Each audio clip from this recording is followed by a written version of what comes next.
Welcome to the enchanting world of Bella Brown's historical Western romance. I'm delighted to share this journey with you today. Before we ride into the story, if you enjoy these narrations, please consider subscribing to this channel. It's a small gesture that makes a big difference, and your support makes it possible to continue bringing these heartfelt tales to listeners everywhere, completely free of charge. Now find yourself a comfortable spot, close your eyes if you wish, and allow your imagination to travel back to the American frontier, where adventure and romance await. This audiobook presentation features His Brother's Bride by Bella Brown, all rights reserved. 1872, New York. Heat, blinding light, smoke, all around her. Kitty used her arm to cover her face as she whirled on a heel, panic blinding her to what she was looking for. Flames licked the walls, the doors, greedily devouring the room that she was in. Out! How do I get out? She desperately tried to grab onto her memory of the layout of the drawing room, trying to get her bearings as the noise of the fire roared on. Smoke, thick and cloying, billowed around her. She felt, rather than heard, the glass in the window crack. There was a sudden moment of silence as the smoke poured through the hole in the glass and she could see the door. She hunkered down, running for the door, and grabbed the handle, snatching her hand back with a yell as the metal doorknob burned her hand. The fire grew in its roar as fresh air fueled it, driving it on. A crash behind her showed the ceiling bowing dangerously. She used her skirt to cover the handle, twisting it and pulled it open. Her eyes streamed and she coughed as she fell into the hallway. On the floor, she seemed to be able to breathe better. She remained on her belly and skimmed across the floor, dragging herself towards the open front door. She could hear the distant clanging of bells from the fire engine that hauled the hose, voices of the volunteers shouting to be heard over the din. She pulled herself closer, ever closer to the front door, to freedom. Simultaneously, she heard the crash behind her as the door exploded inwards. She saw feet clad in heavy boots, heard the shouts of the firemen, could smell the soot sodden from the hoses where the water poured from. She opened her mouth, tried to call for help, but no sound emerged. She stretched out a hand when the siren sound that she could hear increased until she realized that it was coming from her and she was screaming. Chapter 1. The clock that ticked rhythmically was the only sound in the office, as Kitty Travis gaped at the man across the desk as if he'd grown another head. "What do you mean, it's all gone?" Her father's business partner at least had the good grace to look uncomfortable under her stare. "Miss Travis, I don't mean to speak ill of the dead, but with all of these new technologies, your father just wasn't prepared to change how we did things, and we were getting left behind, and the truth is, the business was struggling any case, even before the fire." Sunlight that shone through the big window behind him bounced off his bald head, and he shifted his heavy frame in the wide chair that creaked in protest. "Before the fire that he perished in, you mean," she bit out. "Mr. Martin, do you mean to tell me that all of my father's life work, all of his company money is gone, and that this is all his fault? You're right. It is poor form to speak ill of the dead, especially when they're not here to defend themselves." Her voice rose, and she was aware that she was beginning to screech. "Please, Kitty." He held his hands up. "I understand that this is a trying time." Trying? She shot to her feet, which sent her chair tumbling backward. She had come here today with the hopes of getting access to the family money to buy medicine for her mother and to pay for the temporary accommodation that she had been staying in. Never in her wildest dreams did she think that she would come away empty-handed. Temper licked through her, and she continued unheedful of appropriate deportment. "My mother is sick in her bed with the after effects from the fire. I barely escaped with my life." She held her bandaged arm aloft to punctuate her point. "And the house in which I grew up in is still smoldering. And you, his business partner, now informs me that my mother and I have nothing to live on. No insurances, no monies left in the bank account. Forgive my bluntness, but calling this time in my life trying is putting it mildly." The office door opened, and two of his employees stood in the doorway, their questioning eyes looking towards Gus Martin to see if he needed help. Kitty was too incensed to feel shame at her unladylike outburst. She found it hard to believe that the vigorous and charismatic Larry Travis would leave his widow and only child penniless. Instead, she would hazard a guess that Gus Martin had kept the funds for himself. Gus gave an imperceptible shake to his head, and the two men retreated but left the door open. "Kitty, I have some pocket money for you and your mother that can help you out of a hole. But when your father died, the company was failing anyway.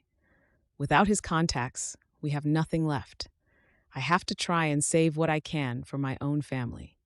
Kitty closed her eyes as a fresh wave of shame filled her. It felt like begging, like charity, but what choice did she have? She had arrived here this morning without even considering that their family was broke, that she wouldn't have the funds to be able to buy what they needed to recover from such devastation. She wanted to tell Gus Martin where he could shove his charity, which was probably her rightful inheritance in any case, but she couldn't. Her mother could probably request access to the company records, but Kitty doubted she was neither well enough, nor would she know what she was looking at anyway. The financial burden and decision-making had been Larry Travis's right and privilege as a man, and her mother had been happy to live the lavish lifestyle without question. She pictured her poor mother in the bed at the hospice, her breathing shallow and rapid, how she had hiccuped because her lungs couldn't seem to cope with the air exchange of crying when she had been informed of her beloved Larry passing in the fire. Kitty didn't think that she would ever get that image out of her mind for as long as she walked the earth. Kitty opened her eyes and pinned the large man with a scathing look. "I'll take that money, Mr. Martin, and I hope that when your time comes, that you can look the good Lord in the eyes and honestly admit that you have not done Larry Travis a great injustice here today." Waiting for his babbling explanations as he took out what little cash that he had on his person was like having salt rubbed into an open wound, and she ignored him and his pathetic placations.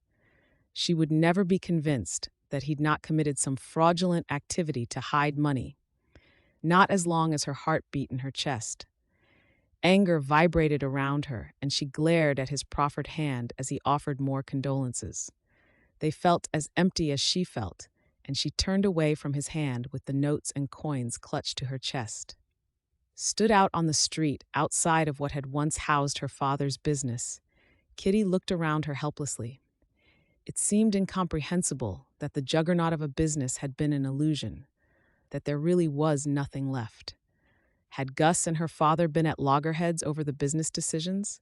Thoughts scattered through her mind like clouds on a blustery day, vapid and empty, as she tried to get a grip on what to do next, and she spun on her heel to get her bearings. Her chest ached from the loss of everything, from being cast adrift from a life that had brought her everything that she could have ever desired, to having to suddenly be the decision-maker and now being penniless with having nowhere to call home. All around her, life continued for everyone else. Carriages and wagons clattered past with the general noise and hubbub of life within New York that she used to love. Now, it seemed to threaten and overwhelm her. She wondered if maybe she was all cried out as her head burned, but no tears came out. She tucked the money into her small beaded reticule in case anyone saw it, and then she started to walk along the sidewalk as notions tumbled over and over. What was she supposed to do now? She had nothing. The fire had not only taken her father, but had also destroyed their possessions. She couldn't even sell anything to raise some much-needed funds as there was nothing left. She might not know much, but she knew that what little money Gus Martin had thrust at her wouldn't last for long.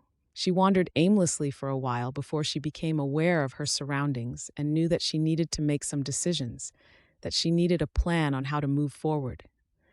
She needed to speak to her mother, although how she would break this news to her, she did not know. Her mother was already frail and sickly, but Kitty longed for the comfort that her mother offered her whenever she was sad or scared. Kitty walked the streets towards what had once been the almshouse, but was now the public hospital. She climbed up the stairs to the second floor, passing by the nurses in their crisp uniforms and the physicians, all single-minded in their bearing. She stepped through into the wide room that had beds running along each wall, all filled with sick and frail bodies. Kitty averted her gaze, unwilling to assault her senses with any more images of this horror that was now her life, and was dogged in her steps towards her mother's bed when someone grabbed her by the good arm. Kitty gave a startled yelp as she turned and met the concerned gaze of a nurse. Even before the woman had opened her mouth, Kitty's stomach rolled over. She knew, with the roar of blood that drowned out the softly spoken words, her mother had died. Chapter 2. Winds swept down the narrow street that cut along the road and kicked up the dust so that it eddied around her. Kitty stood at the curb, her eyes squinted as they roamed over the building on the opposite side. She was a New Yorker. She'd heard all about Five Points. She knew its reputation for being dangerous and full of thieves and gangs, yet here she stood, looking for a place to stay. Shops and businesses were starting to close for the day, their shop fronts grimy from the dust and dirt that tumbled along the roads. Wagons and carts lined the edge of the sidewalk as people hurried about. The buildings looked worn and had paint peeling from the metal balconies that adorned the fronts, although this was mostly hidden from strings of laundry draped along them. Kitty looked at the piece of paper in her hand and tried to look once more for street names written on the brown brickwork. She was bumped as a woman hurried past her. Kitty gasped in shock and called out, though the woman didn't look back or apologize. "Lady! Hey, lady!" Kitty turned towards the voice and cringed as she felt herself the unwilling object of attention from a group of young men as they sat on the broken stoop of the house to her left. They all wore dark clothing and lounged on the railings or against the wall in varying states of boredom. The one who'd spoken grinned at her and nodded. "You look lost." Kitty dropped her gaze and shook her head. No, I'm okay, thank you." The young man ambled over to her. His dark trousers were tucked inside his boots, and he wore a white shirt under his vest and jacket. He pushed his newsboy cap back on his head to have a better look at her as he came to a stand in front of her. "You're not from round here, huh?" His brown eyes glowed as they slid down over her attire, and she was aware of his comrades as they slowly seemed to come to attention behind him. Nerves shivered over her skin as she swallowed. "I'm new to the area, yes," she replied. "Well, if you tell me where you're heading, then maybe me and the boys can give you an escort there." His smile seemed to belie the feral gleam in his eyes, and he chuckled as she began to back up from him. "I'm just being neighborly. Where are you going?" "Mickey Boone, what are you boys up to?" He lifted a brow, and his attention shifted over Kitty's shoulder. "Evening, Miss Rosalind." He touched his cap. Kitty glanced behind her. The woman who had taken the young man's interest was a beauty. That was undeniable, and the rest of the group stood taller in her presence. "I see you found your way here." The woman, however, only had eyes for Kitty. She smiled as she opened her arms and lied without difficulty. "I'm so glad you were able to make it.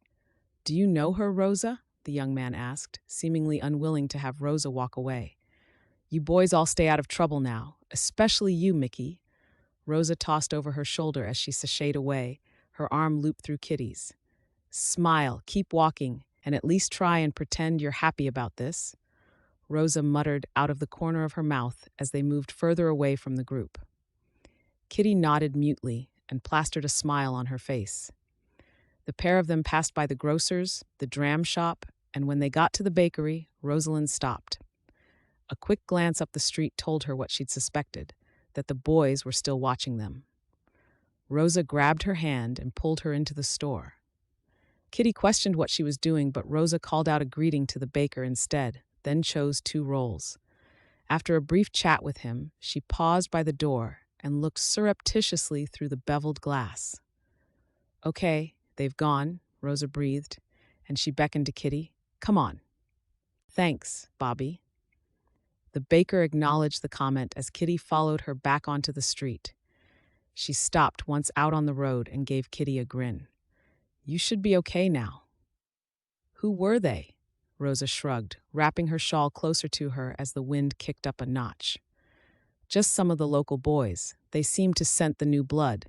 They can be harmless enough, but if your face doesn't fit in, or you have an accent, or you say the wrong thing, what are you doing in 5 points? Kitty showed her the piece of paper that she'd been given the day before outside of the almshouse. It was an advert offering rooms to vulnerable young women with work opportunities given to them. I was looking for this place? Rosalind snatched the piece of paper away and balled it up. Where did you get that? A man, a well-dressed man, gave it to me. I met him yesterday, said that he was looking to help young ladies like myself. Kitty watched in horror as Rosa tossed the piece of paper away. It had seemed like a welcome lifeline at the time when she felt as if she didn't have any options left. Rosalind shook her head. He was looking for a way to line his pockets using young ladies like you to, entertain men. Kitty gasped in horror as realization dawned on her. Oh my, he seemed so proper. The sun had slipped behind the houses now, and the peeling paint and grubby exterior took on a more menacing quality. Her eyes filled with tears as despair began to close in on her once more.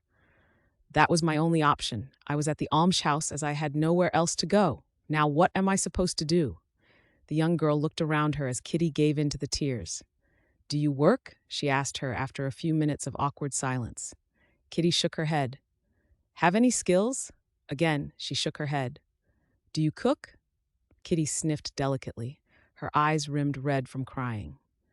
I can cook, yes. How about sew? Kitty nodded. How about writing? Can you write as well as read? Yes. Then we can find you a job. My name is Rosalind Phillips. Most people call me Rosa. The young girl held her hand out. Kitty Travis. She placed her hand into the other, and Rosa pumped her hand enthusiastically. Nice to meet you. Come on, I'll take you home and introduce you to everybody. Kitty faltered in hesitation. Oh, that's awfully kind, but I don't think that I could impose on you and your family, Rosa barked. My ma left after my father died. Haven't seen hide nor hair of her since I was 4. Kitty studied her profile as she started to walk with her along the sidewalk. Rosa was indeed stunning. She had clear skin and long lashes that were like a smudge on her high cheekbones, and lips that were quick to curve in a grin. I ran away from the home of the friendless when I was 12. Been here ever since. The people that I live with, they're not bloodkin, but I suppose you could call them family. Rosa turned down the tiny alleyway where family life teemed overhead. Scents and sounds of people seemed to be all around Kitty, from the steps up to small doors to the stairways that zigzagged higher up. People had built makeshift storage areas and spots in which to cook over open fires, to dry their clothing, to work in, having crammed them into every available space. She looked on, fascinated, as people openly slept in doorways, slumped over in a stupor. The ground was littered with garbage, jumbled with detritus from life and dead rats that decayed. The stench was overpowering as Rosa stepped over rags, bundled together, as well as trash stacked up against the wall. Kitty couldn't help but stare around her as she followed Rosa. She flashed back to the opulent drawing room of sitting by the open fire and listening to her darling mother read her a story. She questioned the legitimacy of what she was doing. She didn't know any of these people. She didn't know this young girl, although it seemed that she had been saved from a fate that no lady should have to endure. Kitty didn't have a clue whether she was making the right decision, and so just let Rosa lead the way. She was so tired, she felt like she'd not slept properly in months. The weight of having to deal with the funeral of her mother, of worrying over money and what would happen, pressed in on her. How did she find herself here? What was to become of her? Rosa stopped in front of a door. Paint flaked off it where it met the frame, and Rosa had to put a shoulder into it to open it. She stepped through into the dim interior that opened into a cavernous space. It was packed with more people, more life, with smoke and meat scents filling the air. Doors led off in several directions, and there were bare openings in the walls higher up, like vacant eyes in a worn face, where there were clearly more occupied rooms. Welcome to 5 Points, Kitty. Chapter 3. 6 months later. Kitty Travis climbed the stairs, though the effort of putting one foot in front of the other seemed to consume all her energy. She didn't think that she had ever been this tired. Her body ached in places she didn't even know that she had. She could hear the voices of the other occupants in the buildings, children squawking and mothers bawling, although after the best part of a year of living here, she didn't much notice it these days. She edged around the mound of clothing lying in the stairwell, unsure if the person was alive or dead, unwilling to risk checking, and hurried along the passageway to her room. She quickly closed the door and leaned back against it with a sigh. 4 sets of eyes turned to look at her. The room was small and compact, with every bit of free space used to live in or taken up with the belongings of one of the occupants. It had taken Kitty a while to get used to sharing the tiny room with the others. They had at first treated her with disdain and suspicion, although with Rosa's mark of approval, they had at least allowed her to stay. "You're late," Rosalind said from across the room. "I had to stay and finish the garments, or old Ferguson wouldn't have paid me," Kitty muttered. "Is there any bread left?" "I left you a slice, and there's a sliver of butter, too." Kitty could have wept and knew that her roommate must have gone without. "What would I do without you, Rosa?" Rosa stood and put on her shawl. "Probably starved to death on the streets." Kitty gave a light laugh as she walked over to the box that they used as a cupboard. She lifted the lid and took out the slice of bread. "How are you all getting on with the order?" "Almost done." Ivy held up a garment that she was stitching. "Not that Florrie has been as much help." The young girl eyed up her roommate. Florrie narrowed her eyes. "I'm doing my best. You know that my eyesight isn't as good as yours."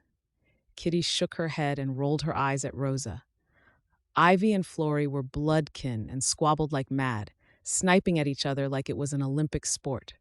The 5 of them had grown into an easy family, and Kitty couldn't imagine living in a tenement building without the other girls around her.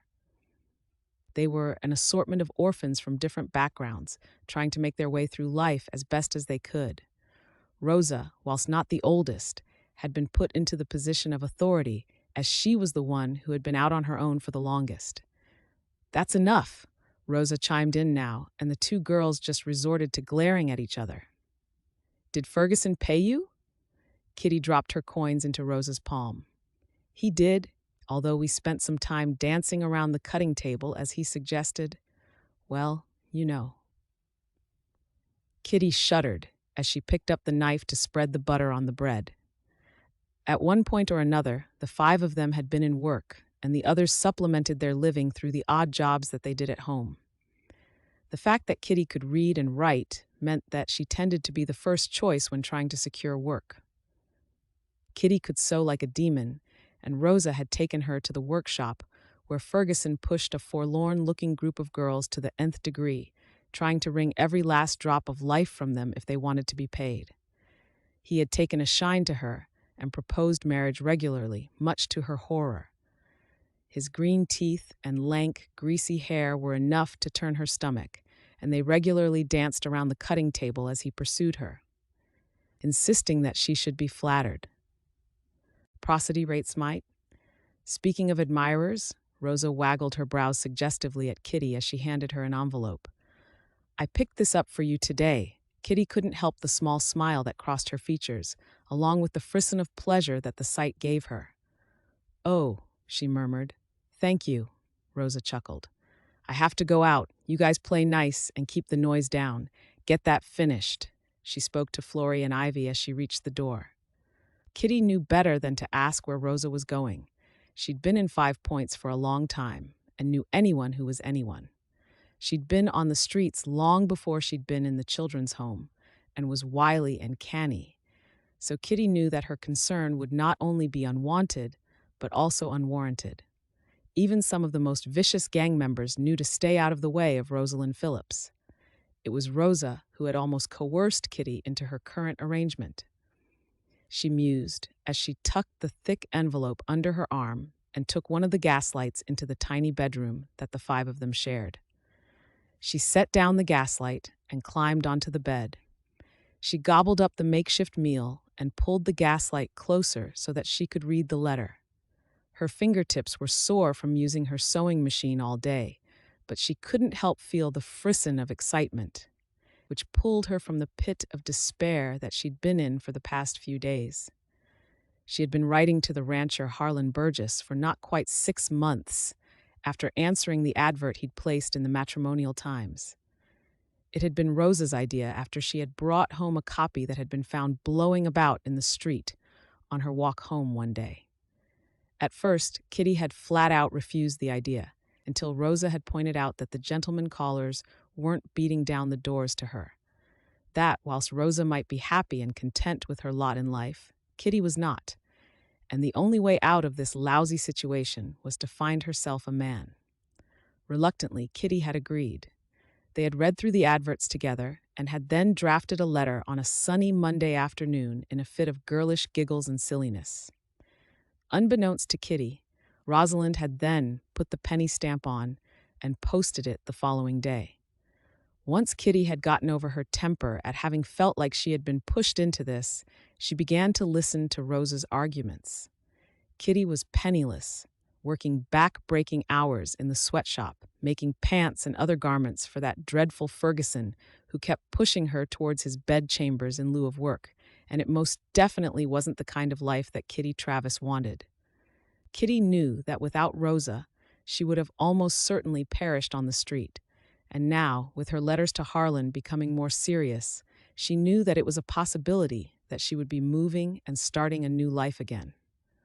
Rosa had merely shrugged when Kitty had pointed this out to her, stating that Kitty was too good for 5 points anyway. As she unfolded the thick piece of paper, an argument erupted overhead. Children wailed as a woman cried, and Kitty could hear the beating. If her father knew that his princess was living like this, he would surely turn in his grave. Kitty sighed, tried to block out the sounds, and began to read. Chapter 4. My dearest Catherine, I was delighted to read your latest letter, although it seemed to take an age to arrive.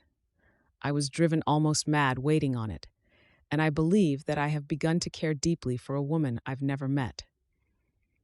I started writing to you with the hope of finding a mate to share my life with, and I hope that I have found this in you. Your letters make me smile, so I have come to a decision that I don't want to wait anymore. We have been writing for half a year, and the summer season is almost here. If I wait much longer, I fear your journey to me will be more dangerous, and I don't wish to risk your health. I would like for you to move here, to California, to live on my ranch as my wife. If your answer is yes, write me straight back, and I will have my brother organize and pay for your travel from here so that you won't need to worry about a thing. I wait and hope that you will say yes, Harlan Burgess. Kitty reread the letter several times, then pressed the paper to her breastbone and sighed. The rancher certainly had a way with words. Her clear blue eyes roamed around the room with its sparse furnishings that were worn and old, and knew what her answer would be. Although she had always planned on being a society lady who married a sophisticated businessman, probably an associate of her papa's who was used to the grander things in life, Kitty was no longer that young lady.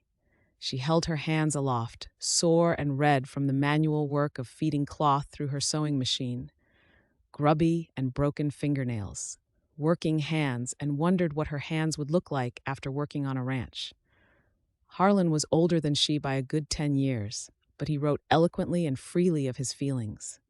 He told her of the books he'd enjoyed and the places he'd seen. His letters were kind, and she looked forward to hearing from him.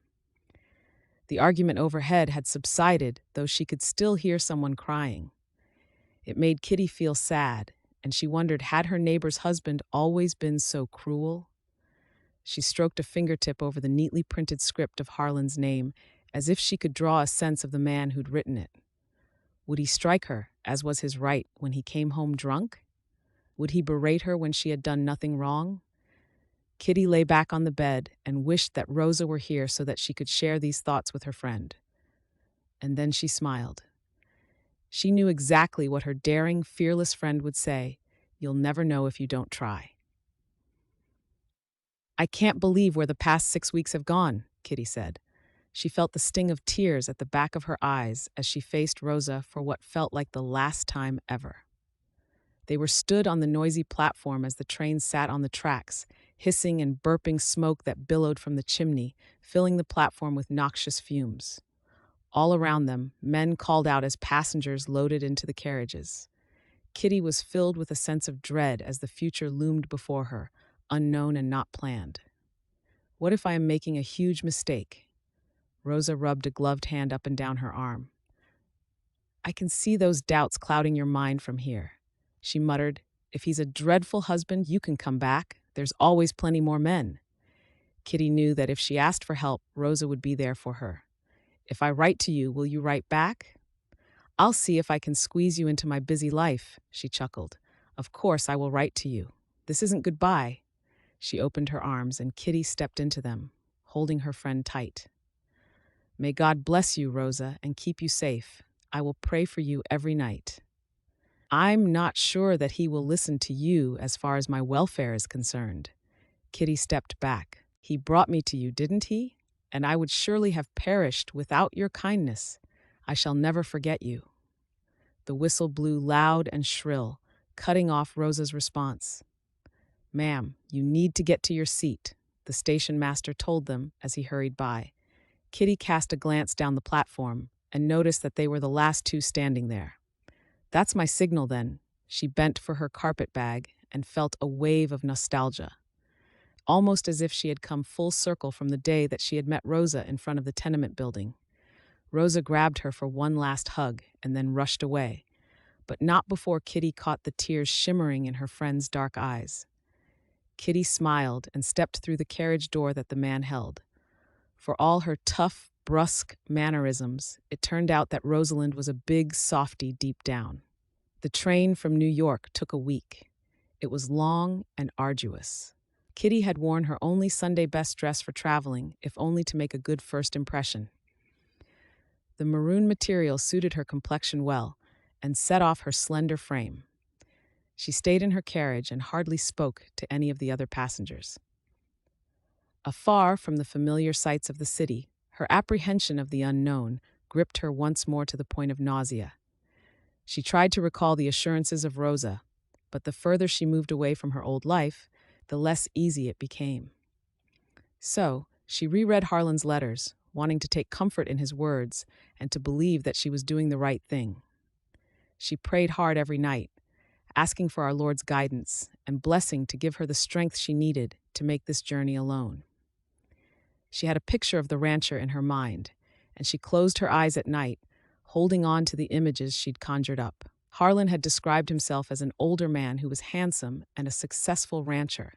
In his letters, he'd admitted that the ranch took up most of his free time, but that he now wanted to settle down with a mate, as encouraged by his mother and brother. She'd asked him about children, and his response had delighted her when he had given her name suggestions.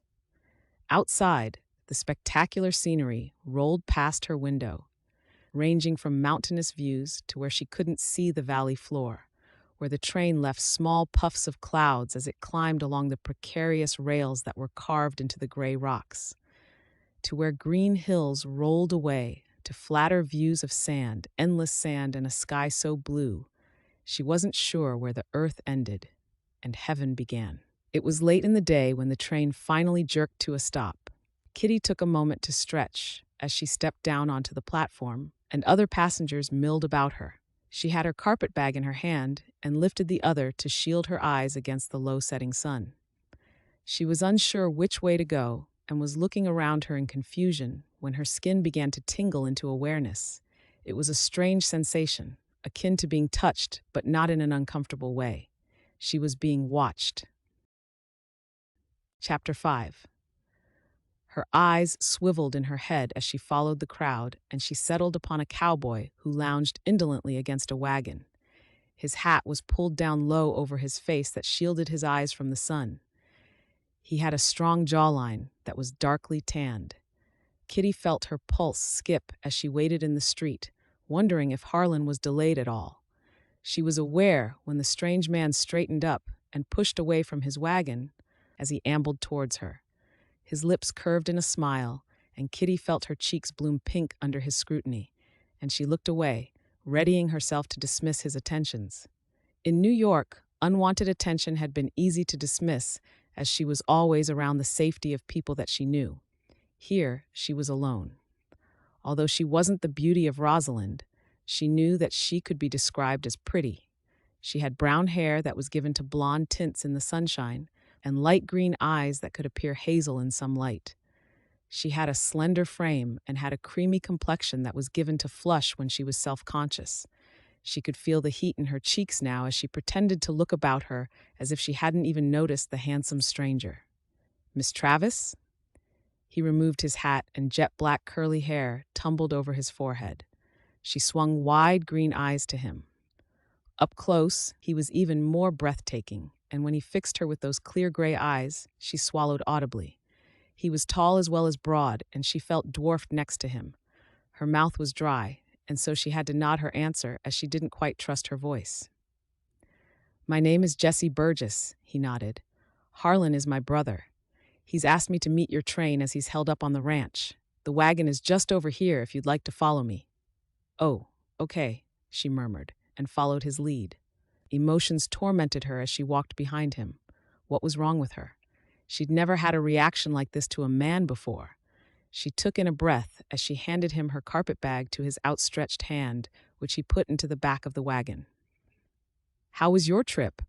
"It was fine." She took his hand as he helped her up, and the contact sent a wave of excitement through her. "Long, I guess?" She shot him a look through her lashes and grabbed onto that thought. Yes, that was it. She hadn't slept properly since leaving New York. That, mixed with the stifling heat of the desert, explained away her discomfiture. He climbed up beside her and picked up the reins. With a flick of his wrist, the horse tugged against the harness and they set off. Kitty took the time to gaze around her.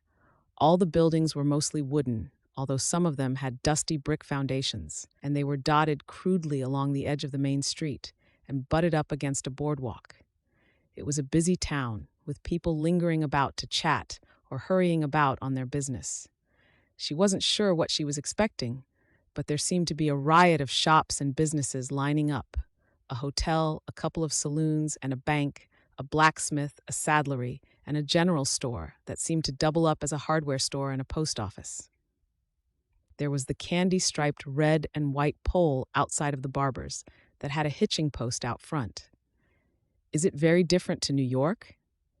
Kitty looked to Jesse to see that he, too, was inspecting the town, almost as if he were trying to see it through her eyes, and she felt a pang of self-reproach. He was trying to make an effort by starting up a conversation with her, and she was being rude. It didn't matter that her body was doing crazy things right now. This man was going to be her brother-in-law, and she should at least try and get along with him, regardless of how she was tingling. It didn't seem right that he made her feel this way, and she reminded herself of the lovely, warm words that Harlan had taken the time to write to her. This was so disrespectful, and she felt as if she was almost being deceitful to a man she had yet to meet. It is, yes. New York is noisy and dirty, though it has lots of parks with trees and grass, and it has gas lamps that line the streets. There are always carriages and cabs, though I suppose the wagons here are more practical. I'd say New York has a lot more rain, too, he chuckled as she added. We have stone houses and buildings, and obviously a lot more roads. But there are some similarities. Jesse nodded and steered the wagon out onto 2nd Street, explaining as he went, "We're a mining town, though we have the railroad, and that brings links to the stagecoaches, which then brings up trade and workers," he nodded. "The hotels are full most days, and we have a good sheriff who keeps a decent control on the township." He explained that their ranch, the Lost Star Homestead, abutted next to other ranches, and the ranchers had decided amongst themselves to pool the herds for this season, to see if that helped with the breeding program. It's quite an unusual move, as most ranchers are fighting, but Harlan and our neighbors all came from the same town. His best friend, Buddy Glover, owns the piece of land next to ours. They all grew up in Washington State together and came out to the frontier looking for their fortunes together. Kitty listened to him as he spoke, her attention now fully on his profile, listening to the easy lilt of his voice, and found herself wondering if he had placed an advert of his own in the Matrimonial Times, or whether he was married already. The wagon had left the township behind, and the horse ambled over the uneven ground, and the hubbub died back so that the only sounds were the muffled clop-clop of the horse's hooves and the grind of the wheels where they cut through the sandy road. When he turned to look at her, she blushed once more. "Do you all live together, too?" "Harlan and Mama live in the main house. I have a little cabin of my own out on the lands." Harlan, he can be a bit like a bull in a china shop when he had his ornery head on, can make life a little bit difficult. It was all round easier for me to move out, and that way I'm close enough to be at hand should I be needed. Plus, Ma cooks the best pies a man has ever tasted. Kitty shared his laughter. "Harlan told me about all your mother's pies." Jessie held her eyes for a moment. "Well, they're quite legendary round here. Sure enough, the ranch hands from the other homesteads come sniffing round if we're both away from home on a cattle drive, as Ma always packs us a decent supper." He guided the horse through a wooden archway that announced the name of the ranch, along a drive that was sandwiched between a wooden fence. She could see ponies grazing out on pastures, their tails swishing. Beyond that, she saw a collection of outbuildings and barns. Kitty could see a large dwelling at the back of it, painted a warm gray color with white-framed windows and a grand-looking portico entrance that covered a wraparound. As they neared the house, she could see chairs arranged under the shadowed porch. Jessie drew up the wagon and hopped down, giving Kitty a chance to take in the surroundings. She was pleasantly surprised by how civilized it all looked. Neat curtains could be seen through the windows, and the yard had an organized and tidy look to it. "Ma is waiting for you inside. I don't suppose Harlan will be back until later. He had to go and check some of the fence lines. You didn't need to check those too?" Jessie shot her a grin. "I was given the ones nearest the house, so I finished first." "Come on. I bet you could do with a drink." Kitty nodded and followed his frame towards the house. She wasn't sure how to take the fact that Harlan had put fence checking over picking up his future bride, but she guessed that this was going to be her life from now on, that the ranch would always take precedence over everything else.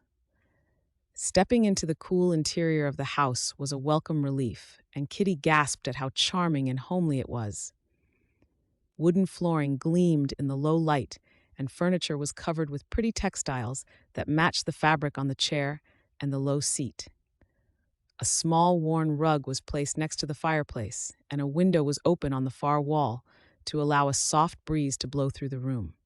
A small woman with salt and pepper hair that had been scraped up away from a tanned face stepped into the room through a door to the side and drew up short when she saw them both. She had on a blue shirt and a pair of cotton jeans that had been cut at the bottoms to accommodate her small stature. Bright blue eyes lingered on Kitty for a moment before moving along to Jessie. "Kitty Travis, this is my mother, Nancy Burgess." Jessie made the introductions, and Kitty felt self-conscious as the older woman inspected her closely. "Mama, this is Kitty Travis, Harlan's lady from New York." Kitty gave her a hesitant smile. "Nice to meet you." "You have a lovely home, Mrs. Burgess." Nancy gave her son an amused look. "We're not that formal round these parts. Call me Nancy." "Okay, you must be tired. Jessie, take her bags and put them up in the back bedroom. Can I get you something to drink? A tea or some water?" Kitty nodded as Jessie left the two of them alone. "Anything wet would be most welcome right now." "Yep, it's a hot one today. How was your journey?" Nancy asked as she walked to the kitchen that was off through an open archway to the right. "Good, thank you. No mishaps. It was nice of your son to meet me off the train." Nancy set a pan on top of the stove to heat the water. "I'm sorry that Harlan couldn't make it. He and some of the others went to scout the furthest parts of the land to check the fences. We have a cattle drive coming up, so they need to make sure that the perimeters of the lands are okay." "A cattle drive?" "Harlan and Buddy have bought some longhorn cattle from another part of the state. They have to go do roundup, where they collect the livestock up from that land and move it down here. It'll take a few days, maybe a week." Oh, Kitty wasn't sure about the use of language, though knew she would have to learn it if she was to be a rancher's wife. "Do they do that often?" Nancy lifted a shoulder. We had some diseased cattle last year, so have had to buy more to replenish the herd. Buddy managed to get a good deal from the bank. You'll get used to it. Nancy handed her a cup. Drink that up, and then I'll give you the tour of the house. Kitty picked up the cup and blew the steam off it, watching as Nancy busied herself in the kitchen. She had quick, bird-like movements as she moved around her space, and Kitty compared the economy of the space with the tightly packed room in the tenement. You're from New York? Yes, born and bred. I'm not sure how much Harlan has shared with you about me. Nancy turned to look at her with a perturbed grimace. Harlan is a busy man. The ranch takes up a lot of his time. His father died almost 15 years ago, leaving him the land, and he moved from Washington with Buddy to take it over. He's done good, but he's had to make sacrifices along the way. She picked up a cloth and folded it neatly, stored it away. I think he realizes that he's not getting any younger, and he needed someone to pass the farm on to. Heavy footsteps could be heard just before the front screen banged open, and Kitty felt the sudden spurt of anticipation as Nancy called out, and a deep, gruff voice answered her back. Harlan finally had come home, and Kitty was about to meet the author of those beautifully penned letters. Chapter 6. The man she had spent hours conjuring up images of, imagining how he would look, how he would sound, of how she would share the life of a man who cared for similar things as she did. He was here. She moved to the edge of the worktop and peered around the archway, hanging back behind Nancy. Kitty watched as he hooked his hat onto a peg on the door and shrugged out of his vest. He was tall and heavy-set, with dark hair that had turned white at the temples. Looks like a storm is going to blow in, Ma. Need to get those steer up from the bottom paddock and into the yard. Harlan, are you forgetting what day it is today? Nancy said, her voice almost hesitant. He straightened. A frown marred his brow as eyes the same color as Jessie's moved from his mother and settled on Kitty. But instead of the warm smile she'd expected from her beau, he looked at his ma. I hadn't forgotten. I was just busy with the ranch. Now, Harlan, this here is Kitty. Nancy swept a hand back. Kitty, this is my oldest son, Harlan. Kitty stepped further into the room, her shyness making her want to recoil from the hard once-over that he was giving her. Nice to meet you. I've been looking forward to meeting you in person. Harlan stood with his hip cocked as he studied her, and he sighed. Likewise. Do you have everything that you need to be comfortable? Oh. Kitty blinked at the indifference he showed her. I've only just arrived. Your mother was going to give me the tour around your beautiful house. Good, he nodded and picked his hat back off the hook. Ma thought it best for you to settle in, get used to the area first. At least, with her as a chaperone, your honor will remain intact whilst you acclimatize to living here on the ranch. Once you're happy enough, we can speak to the pastor and, make arrangements. Disappointment rolled through her as he made an excuse and stalked back outside. She swallowed down on the ball of bewilderment. That was not how she'd envisioned their first meeting going. Inexplicably, she felt her eyes prick with emotion. Had she just made a huge mistake? Nancy gave Kitty an embarrassed smile. Harlan is a busy man. The ranch always has to come first. You'll get used to it, she added with a whisper. Kitty tried to blink her tears away as the illusion of a happy union, a shared romantic moment, dissipated. Of course, he was a busy man. Maybe he'd written those letters at night when all the chores had been completed and he had time to think. He'd at least considered her feelings by allowing her time to grow accustomed to being here, instead of marching her down the aisle. The fact that he'd barely been able to look her in the eye.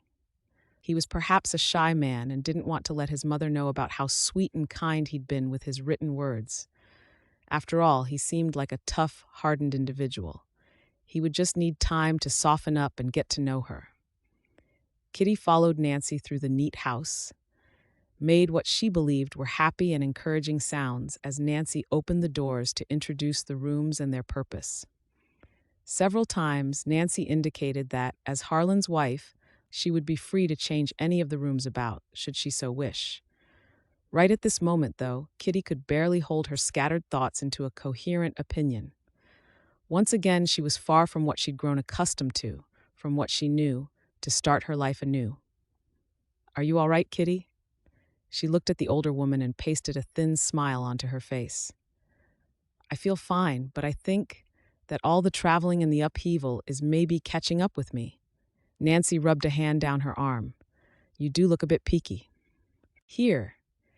She walked along the passageway to a room in the corner of the house and pushed open the door. "This is your room. I made up the bed especially for you.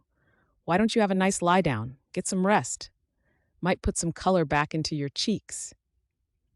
Kitty followed her into the room and looked about. The room was pretty and serviceable, a far cry from the hovel that she'd lived in for the best part of the last year. She had a bed and a set of drawers that had a bowl on the top. Pale blue curtains were folded back from the window frame and tied with a bow, open to the most spectacular vision of open pastures. It's a beautiful room. You just come and holler if you need anything at all. I'll be down in the kitchen. Maybe you'll feel up to some supper later on. You'll feel better with a full belly." Kitty thanked her and closed the door behind her, then leaned against it and exhaled. Alone, the silence pressed in around her and she allowed her tears to fall. It was the soft knock on the door that made her recoil from the wood as if it were a snake. She dashed her knuckles to her eyes and tried to blot away the moisture, sniffing as she did so. She cracked open the door, expecting to see Nancy, but it was Jessie who stood in the hallway. A tentative smile lifted the edges of her pink lips as her stomach flipped over in elation at seeing him. What was wrong with her today? "Oh, Jessie, His gray eyes sharpened in concern as he saw her face. "Kitty, what's the matter?" She shook her head as she scrambled for an explanation. She didn't want to say anything that would appear to be rude. She was, after all, meant to be his sister-in-law soon, and it wouldn't look good if she was bad-mouthing his brother when they hadn't really been properly introduced just yet. "I think I'm just tired, maybe a little overwhelmed with everything." He held up a jug and a cloth. "Ma said that you might need these." Kitty pushed the door open further and took the items from him. "Tell her thank you from me. She said that Harlan had been in, then out, albeit briefly. I think he was busy. Something about a storm coming in." Jessie considered her for a moment. "It'll be okay, you'll see." His words of condolence were genuine and soothed her a little. She acknowledged him with a shrug and a smile, and then set the jug and towel on the chest of drawers. "Maybe I'll come over in a few days and take you into town so you can see a few of the stores and get to meet the neighbors. That would be lovely, but only if you have the time. I don't want to interfere with the ranch and how it's run." He tucked his hands into his pockets. "I won't be around much as we have this cattle drive coming up, but I can probably square away an afternoon somewhere. Harlan insists on doing the lion's share of the work." Kitty vowed that if the next words out of his mouth were, "You'll get used to it," she would empty the contents of the water jug over his handsome head. But instead, he said, though hopefully with a lady about the place to take his mind off things, he might relax a little and enjoy what we've all built up here. "I'd like that too," she replied softly, recalling one of his letters that described the beautiful sunsets that they enjoyed in this part of God's earth, and how he dreamed about sitting around to enjoy it with her. "I'll let you get yourself sorted. I'll be seeing you, Kitty." As he left, Kitty stared at the space that he had occupied. She listened to his retreating steps before the silence once more engulfed her, and she felt inexplicably alone.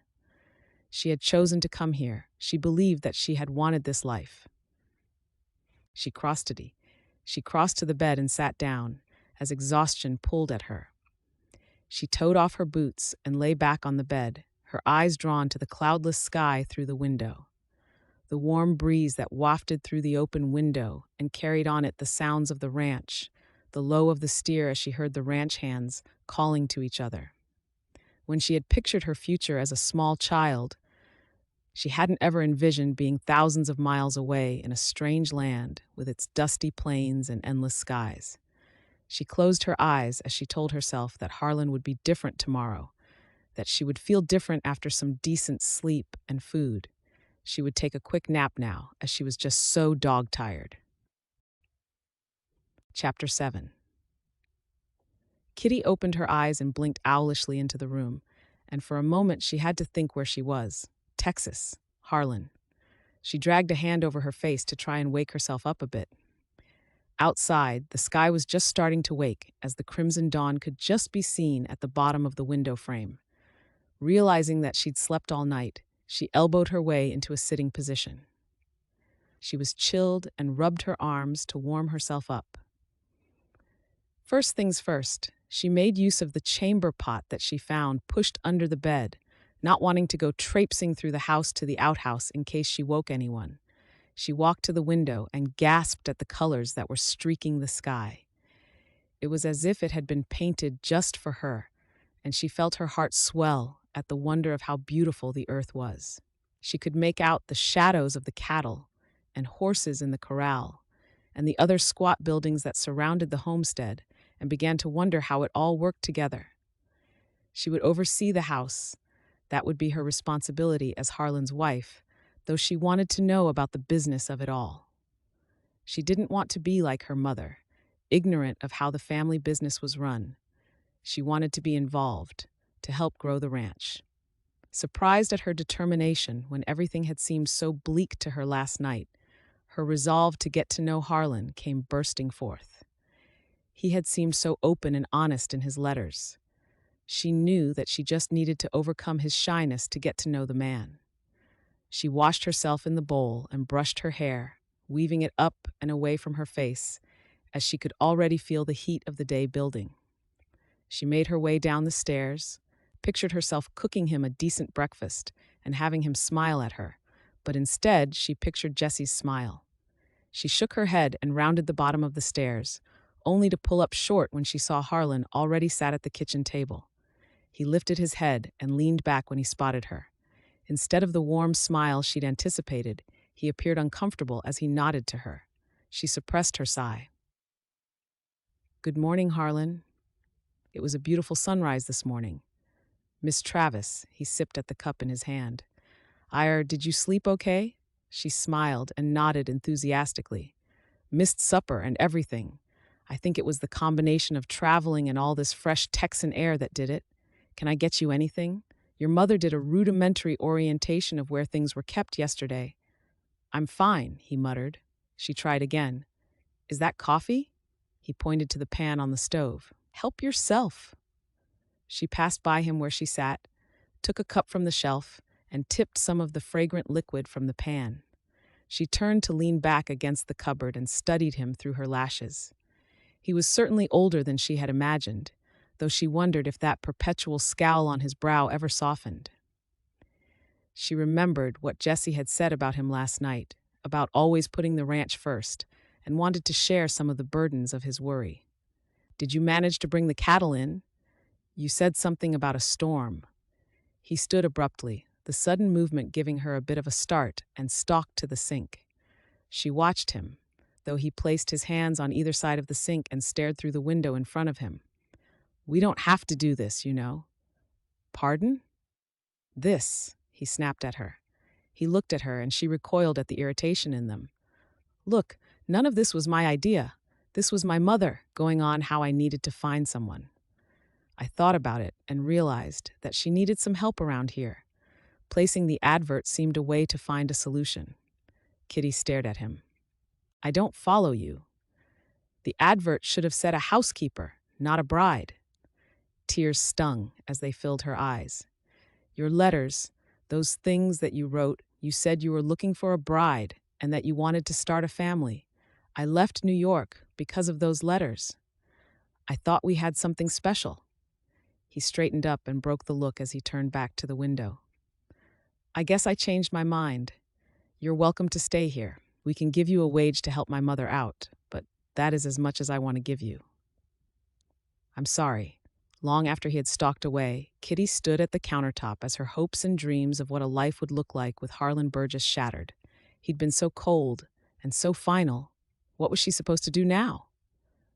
"Morning," Nancy walked into the kitchen. "I see you found the coffee. How did you sleep?" She stopped to take a proper look at the young woman and then touched her arm. Kitty's gaze swung to hers and she shook her head, unwilling to form the words. "What is it?" Harlan said that he didn't want. I should never have come here. I've made a huge mistake.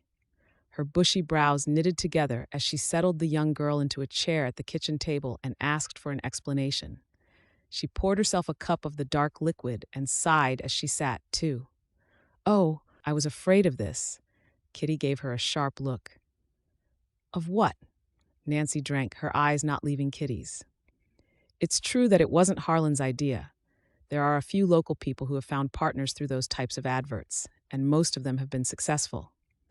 I think Harlan agreed for some peace and quiet. I was delighted when he replied to a few, even more so when your replies started to come through more regularly.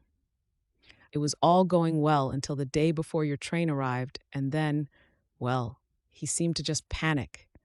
Nancy chuckled and she took a drink. It's just him being a man. I mean, I love my son and I thank the good Lord to have been blessed with 2 boys, but he can be as stubborn as a mule, that one. Misery swirled inside her and she dashed away the tears. Do you think it's when he saw me? He maybe didn't like what he saw? She asked in a small voice.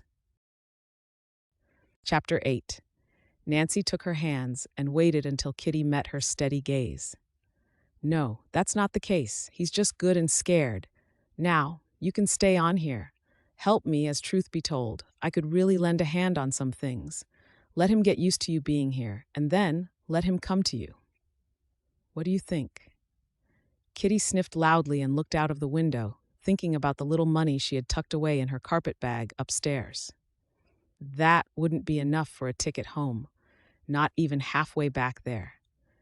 If she could earn enough money, she could go back to Rosa, though the thought of being chased about the place by old man Ferguson was enough to make her rethink.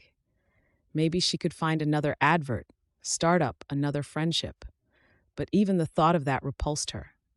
She had honestly believed Harlan had had feelings for her, and deep down, she knew that the feelings his prose had invoked in her were true and were still very much there for her. She needed time to plan a way out. When she looked at Nancy, her eyes were a little clearer. How much would the post pay? Kitty followed the other parishioners through the doors of the church and out into the bright sunshine. She stayed close to Nancy and noticed how people seemed to seek her out. Kitty made noises as she was introduced to everyone, though she didn't much fancy her chances on recalling their names. She was surprised by how many people had attended the church, and it gave her an idea of the size of the town. A few days had passed since Harlan had made his surprise announcement, and she'd not seen him since, other than from a distance as she became accustomed to the rhythm of the ranch, what needed doing, and where she could apply her skills.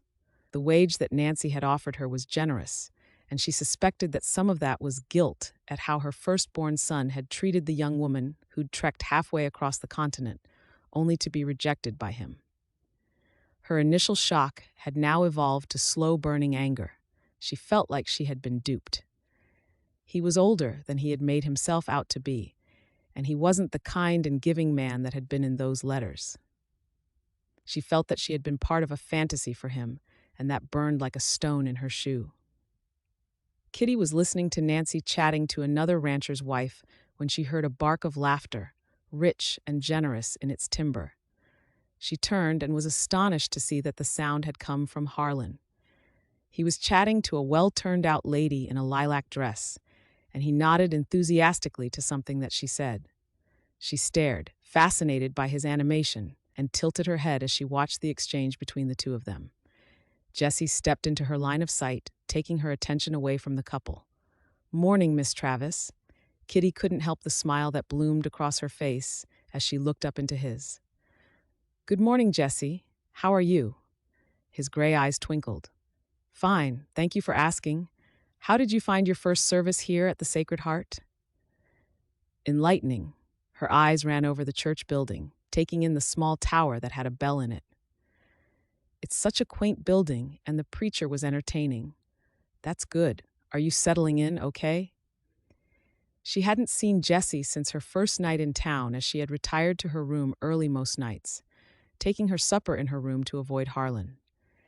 She knew that Jessie ate his meal there every night, as Nancy had informed her as she regaled her with stories about the ranch, the hands, and how things worked as they went about their daily chores. "Tell me," she said now, "who is Harlan talking to?" Jesse glanced over his shoulder and cleared his throat. "That's Theodora Glover, Buddy's wife." She couldn't stop staring at how relaxed and easy Harlan was with the other woman, even when another man came up to the two of them and Harlan shook his hand. Before Kitty could protest, Jesse pulled her over to the trio, intent on introducing her. As introductions were made, Kitty could sense a change in the air. Harlan changed back to his cold shell, and Theodora's expression was cool as she shook Kitty's hand. Only Buddy seemed oblivious to the tension and pumped her hand enthusiastically. "Sure nice to make your acquaintance," he grinned at Kitty. "How are you finding our town?" "I haven't seen much of it yet," Kitty confessed, "but what I've seen has been lovely. I suppose Harlan here has been too busy to show you around as yet with this cattle drive coming up, but I'm sure he'll have more time for you once we're all back and sorted." Kitty shot him a confused look and glanced at Harlan, who looked suitably shamefaced as he studiously ignored her presence. He hadn't told his best friend that he had changed his mind. She nearly told him that she was now only here in the capacity of a housekeeper, but hesitated, and the moment passed as Buddy turned the topic to work. "They're all about the work," Theodora told her. "If you'll excuse me." Jessie touched her arm as she found herself watching the other woman leave. The three of them were friends before Buddy and Harlan moved down here.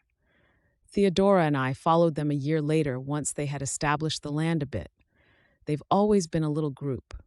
Pa and Buddy's father were friends, too. It's just how things are around here. Kitty swallowed and nodded. "You don't need to explain. I should get back to the ranch." He trotted after her as she walked away. "I was just trying to explain the connection there, why Harlan is different around her." "It seems your brother is different around everyone except me," she muttered. He snagged her arm to stall her and glanced about him to make sure no one was nearby. "What do you mean by that?" "Your brother fooled me. He didn't mean anything of those things he wrote in his letters. He wanted a housekeeper, a guardian for your mother, nothing more. He is now my employer. Did you know this?" "I trekked across the country, not for love as I believed, but for a job." She took in a breath to steady her temper. "I'm sorry, Jessie. I don't mean to take my bad mood out on you." He moistened his lips as he sighed. "Ma told me about what he'd said. He did change his mind the night before you arrived. I think he'll come round. You just have to give him time." She allowed her gaze to roam his face and felt herself soften a little as gray met green. The fact that he seemed so loyal to a brother who was gruff and angry was a testament to his good nature, and she couldn't be cross with Jessie. "But what if I've changed my mind too, Jessie? He's not the man I thought he was. I might have nothing to my name or any real prospects right now, but I have my pride. I have no issue with being a housekeeper, but I do appreciate honesty, and that's what is most sticking in my craw right now. I made a mistake coming here, and I will be leaving as soon as I can." "Kitty," he said gently, "you just got here. Don't you want to see what life could be like here? It's a good town with honest folk." "I'm sure it is," she replied stiffly. "You and your mother have been too kind to me already. But I want what was contained in those letters. I know your brother may have lied in them, but I didn't. He can change his mind all he likes from now on." She walked away, even as Jessie called her back. Saying the words out loud was almost cathartic. She didn't want to stay here. Chapter 9. Harlan had been a disappointment, even before he'd admitted his true feelings to her. She wasn't sure what the catalyst was to make him change his mind, but the fact that he'd looked at Theodora Glover in the way that he did had made up her mind for her.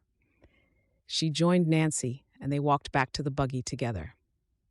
Nancy made idle chatter as she planned their supper, and asked Kitty if she thought she could make a cake for the church meeting later in the week. As Kitty climbed into the buggy, she looked up to find Jessie watching her from where she'd left him.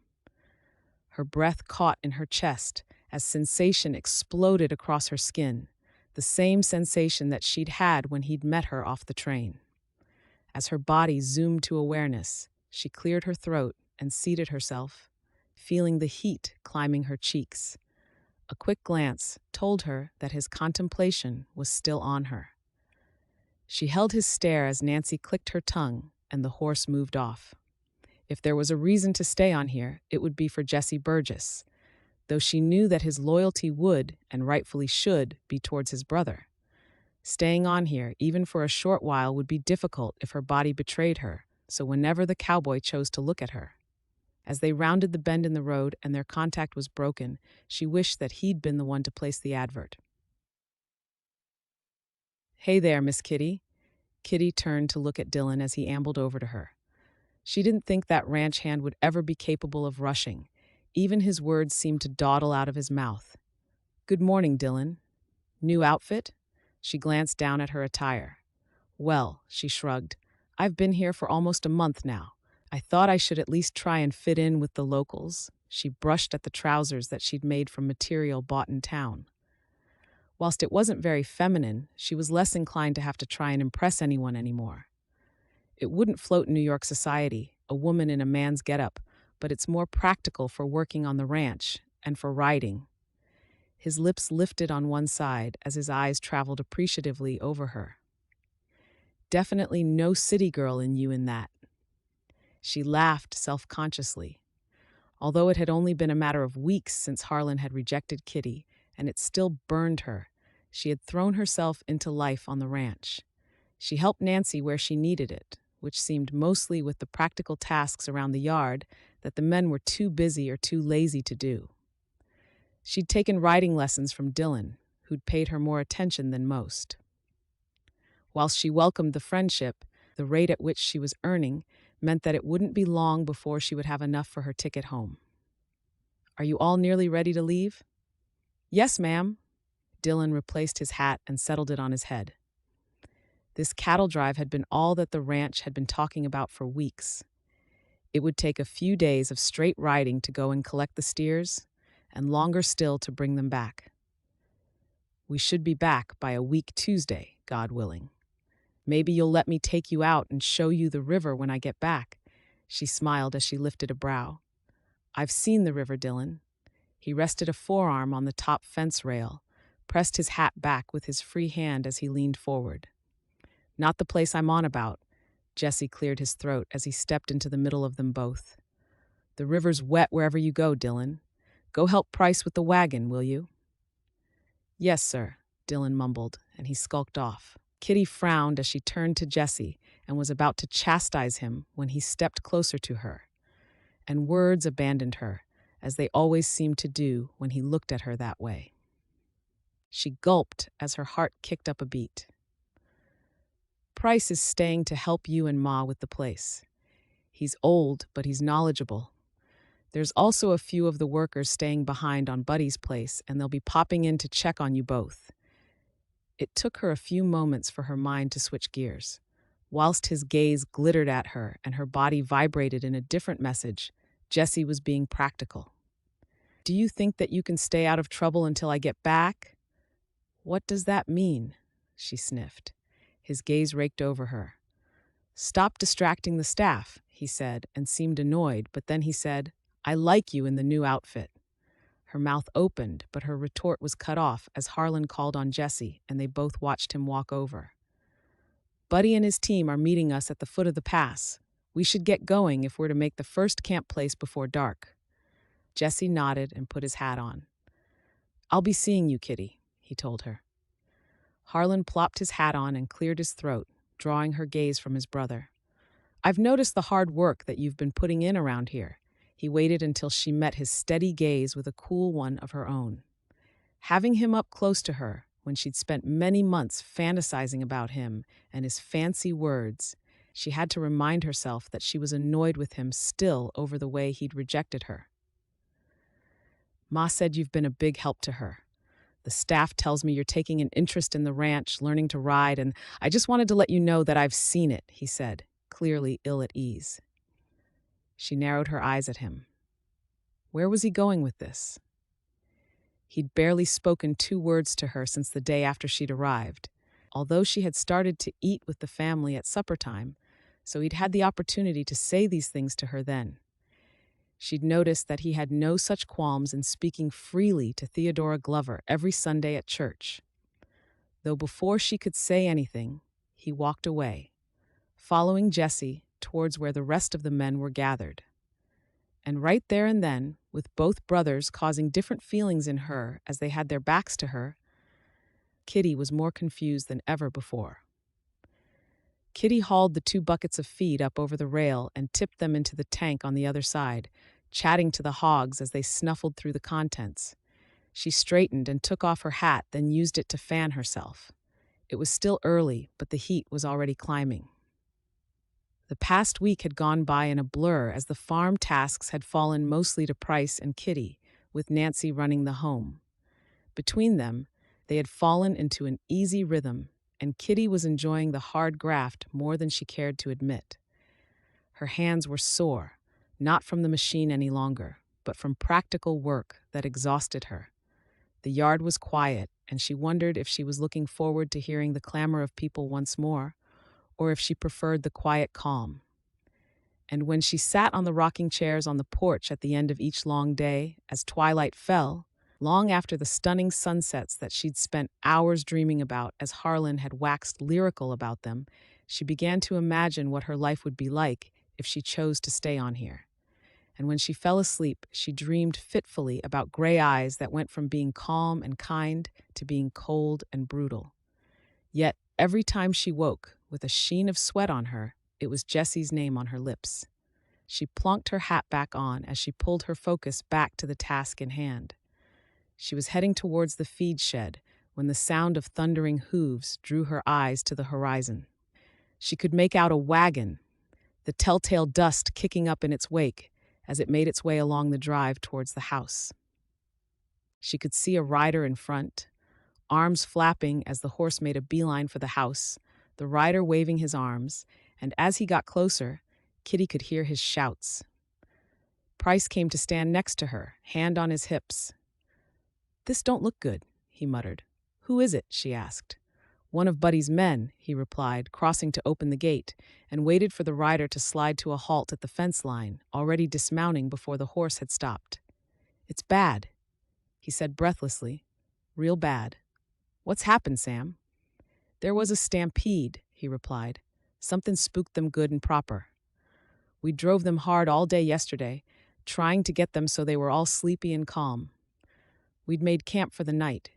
It was such a big herd," he hiccuped as he tried to get himself back under control. "We rode out to get ahead of the front ones, but then they swung back and caught us on the hop, straight over." He whipped off his hat and dragged a hand over his sweaty face. Kitty looked to Price for confirmation, not really understanding the language that the man was using. His grave expression did nothing to soothe her anxiety. Andy, Hank, Dylan, she swallowed. Harlan's men, those names she knew. What about them? His eyes were wild as he swung his gaze from the wagon and back to her. Then he shook his head. She noticed that his hands were stained brown as they went back to his face again. Not brown, she thought on closer inspection. Blood. Her gaze sharpened on the wagon as fear spurted up inside. "Who else?" she said as she stepped closer to him. "Who's on the wagon?" "Where's Harlan?" Price asked. "Where's Jessie?" She pressed on. Sam swallowed, lifted his hand, and pointed to the wagon. Chapter 10. When Kitty rushed for the wagon, Price grabbed her to hold her back. "Ma'am, I wouldn't," she shrugged off his hand. "I'm not some feeble woman," she told him, remembering all too clearly the embers of the house fire as she stepped around him. She'd seen worse, she told herself, until she reached the wagon. She couldn't help her gasp of horror as the wagon rolled to a stop. The distinct metallic tang of blood hit her nostrils, and she had to cover her nose. Several bodies, broken and bloodied, were covered with sheets that did nothing to disguise the shock. She covered her mouth and closed her eyes, her lips moving soundlessly in prayer to see these men home safely to heaven. A movement drew her eye to the road once more, and she could see 2 more horses as they made their way towards the ranch. The riders obviously injured from their slouched position. "Price? What is it? What's happened?" Nancy stepped through the screen door and it banged shut behind her. "Nancy, you stay up there," Kitty called out to her, held up a hand to warn her. but the old woman rushed on heedless of the warning, nigh on collapsing as she saw the wagon. "Oh no, oh Lord, have mercy upon them," she began to cry. "Where are my boys? Tell me my boys aren't on there." Price caught Nancy and tried to console her. "Price, these men, did they have families locally?" Kitty said as she strove for practicality. "They were miles from any hospital that you'd find in the city, but from the looks, these men needed nothing other than the minister." His reply was cut off as she saw the man who was laid out at the foot of the wagon moved. Her gaze sharpened as she rushed around to the bed of the vehicle. "He's alive," she called out. "Somebody call the doctor." She picked up his hand, cool to the touch as she looked at his face, beaten and battered. One gray eye peered out from the matted hair and blinked before it rolled shut again. "Jessie!" she cried. "Nancy! Price! Help me! He was moving!" "We shouldn't move him till the doc gets here," Sam said. "We're supposed to wait in case we make things worse. Do you not think being bumped about in the back of a horse-drawn wagon is enough movement?" She snapped at him. "Help me lift him." "Kitty's right," Nancy sobbed, shrugging off Price. "Help him." She too then noticed the outriders and gasped, "Harlan! Oh, Harlan, you're alive!" Kitty turned to see that the rider at the rear, the one who'd been lolling about like a rag doll, was indeed Harlan. His face was contorted in pain as he was helped down from his horse, his arm pinned to his body. Kitty could see the blood that had seeped through his clothing. She crossed to him and tucked herself under his arm, wrapping an arm around his body. "Let's get you inside." He limped alongside her, his eyes on the limp form of his brother being carried inside the house between the others. "Jessie?" "Alive," she told him, "as are you. We can be thankful for that." "Buddy?" "I didn't see him on the wagon, but—" He stopped walking and looked at her. "He was on the wagon that went to his place," he said, his voice thick with emotion. He gave a shake of his head. "I went with it to tell Theodora. He's gone. He's dead, Kitty." Kitty could hear people moving overhead. The ranch had become a makeshift hospital. In the chaos of the other wagons arriving, there were 3 other men who'd sustained massive injuries in the stampede. Nancy had instructed them to be brought into the house, and they'd been put into the beds in the house. But in the living room, it seemed almost peaceful. Jessie had been the first carried in, and the sofa was as far as they had gotten before another had wagon rolled up outside. Kitty had joined in with the folk, carrying out as well as giving instructions, nursing the injured men as best as she could in the capacity of nurse. She'd assisted the doctor, following his curt instructions by helping to splint arms and patching up bodies that had been crushed until more folks had arrived. And she was able to focus on Jessie. Now the only sounds were the crackling of the logs in the fireplace and the tinkle of the water as Kitty wrung out the cloth and used it to wash the caked blood and dirt from Jessie's body, where she could, and as best as she could. The doc had stripped him down and his body had been covered in a cotton blanket. His body was covered in deep lacerations, and his skin was mottled with a myriad of colorful bruises that were beginning to show. She dipped into the bowl again and wiped, dipped and wiped. The heat from the fire dried his skin, and she pushed to her feet, collected up the bowl, and gave a start as she saw Harlan. He was stood at the foot of the stairs, observing her quietly. "You startled me," she whispered. "How's your arm?" He looked down at the bandage, lifting it awkwardly. "Fine," he said, his voice rough. "How is he?" Kitty emptied the bowl into the sink. "Doc says it's a waiting game. He's not woken again since he was on the wagon." "He saved my life." He cleared his throat, his gaze resting on his little brother's slumbering form. "I was trying to get the men out of the way and didn't see the herd. There was noise everywhere. It became hard to think, and it all happened so fast. I'd already seen Dylan's horse fall and knew that he didn't—" Kitty set the bowl on the sideboard and came to a stop quietly in front of him. She remained mute, as she could see that his mind was no longer in the room, but reliving the chaos that must have ensued. Jessie must have turned his roan right at me to knock mine off course. I hit the ground, and when I got up, he was under the horse. Kitty knew that stampedes were commonplace when dealing with cattle, just by listening to the conversations that had happened around her. No one knew what had caused this one, or why they'd turned and gone straight back through the camp. The fact that it was no one's fault seemed to make everyone feel just a little more helpless. "Your brother loves you, Harlan," she told him softly. His gaze swung to hers, and he nodded. "I just hope that he pulls through. I can't lose him as well as Buddy." Kitty followed his line of sight and swallowed over the lump in her throat. Seeing him prone and vulnerable pained her greatly. "I'm sorry about your friend," she said. "I know that he meant a great deal to you." He didn't reply, and when she turned around, he'd gone. Chapter 11. Kitty stepped out onto the veranda and gulped in the cool evening air as if it was an elixir. The house was quiet after the doc had finally left for the day. She lifted her face to the sweet-smelling breeze that danced across her damp skin, bringing relief to the tendrils of hair that clung to the back of her neck. She leaned against the railing and sighed. Her body ached, and she was so tired. It was lovely to take just a moment to breathe. The screen door squeaked behind her, and Kitty turned to see Nancy elbowing her way out of the house. The past 4 days had taken their toll on the whole community, but not least this lady. Kitty had been in awe of how Nancy had taken control of her household, even though it had always been Harlan's father, followed by Harlan that had been in charge. Of how she dealt with people arriving at her front door, in various states of shock and grief. Of how she'd kept her head as she'd guided people through the storm of what had happened. Of how she'd kept her faith throughout it all. Here, she passed her a mug and nodded towards the bench that had been sited on the porch for viewing the sky. Kitty took the mug and sent Nancy a questioning look as she caught the smell of whiskey. "I think we've earned it," she shrugged as she shuffled along the boards and plopped onto the bench. Kitty eyed the mug, unsure what to do. She'd never developed a taste for whiskey, and drinking was a man's game, but she knew that things were different out west. Though, when she heard Nancy sniffle and cry quietly, she quickly crossed to her and sat down, gathered up her small frame, and she just held her. "Sorry," Nancy mumbled. "I'm not normally like this." "Don't apologize." Kitty released her and smiled, her lashes wet with tears of her own.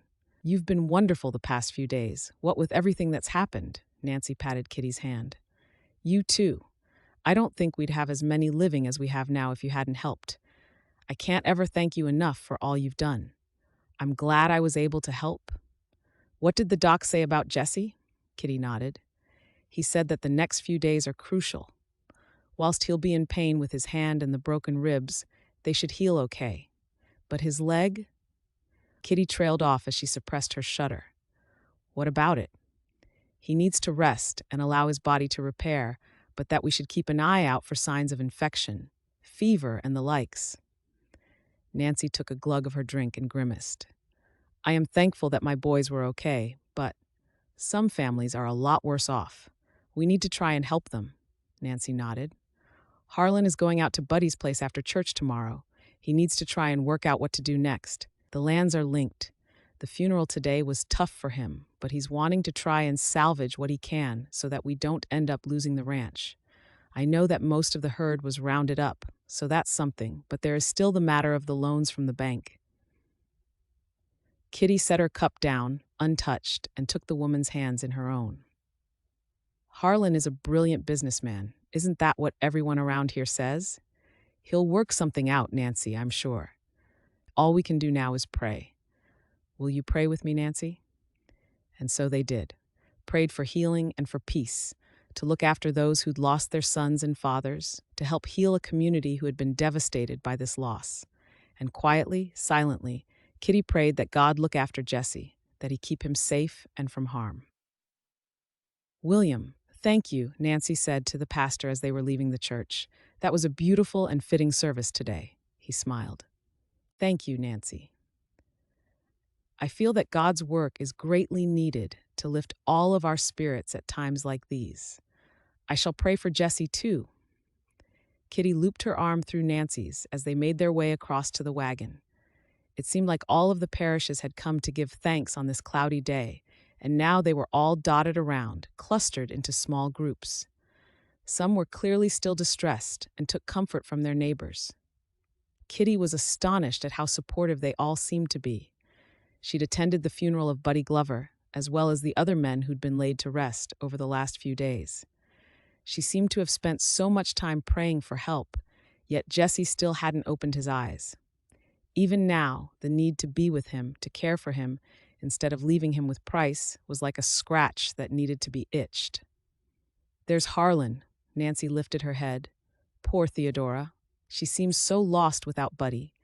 Kitty looked over to where they both stood. Their stance was close and their familiarity with one another was evident, even from here.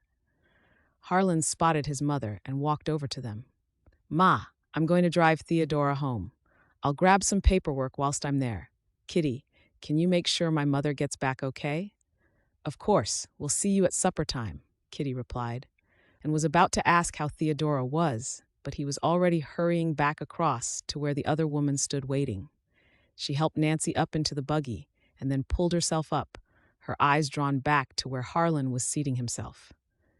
"Theodora is lucky to have Harlan about." Nancy picked up the reins and clicked her tongue. Aye, the three of them, Harlan, Buddy, and Theo, were near inseparable before they could even walk.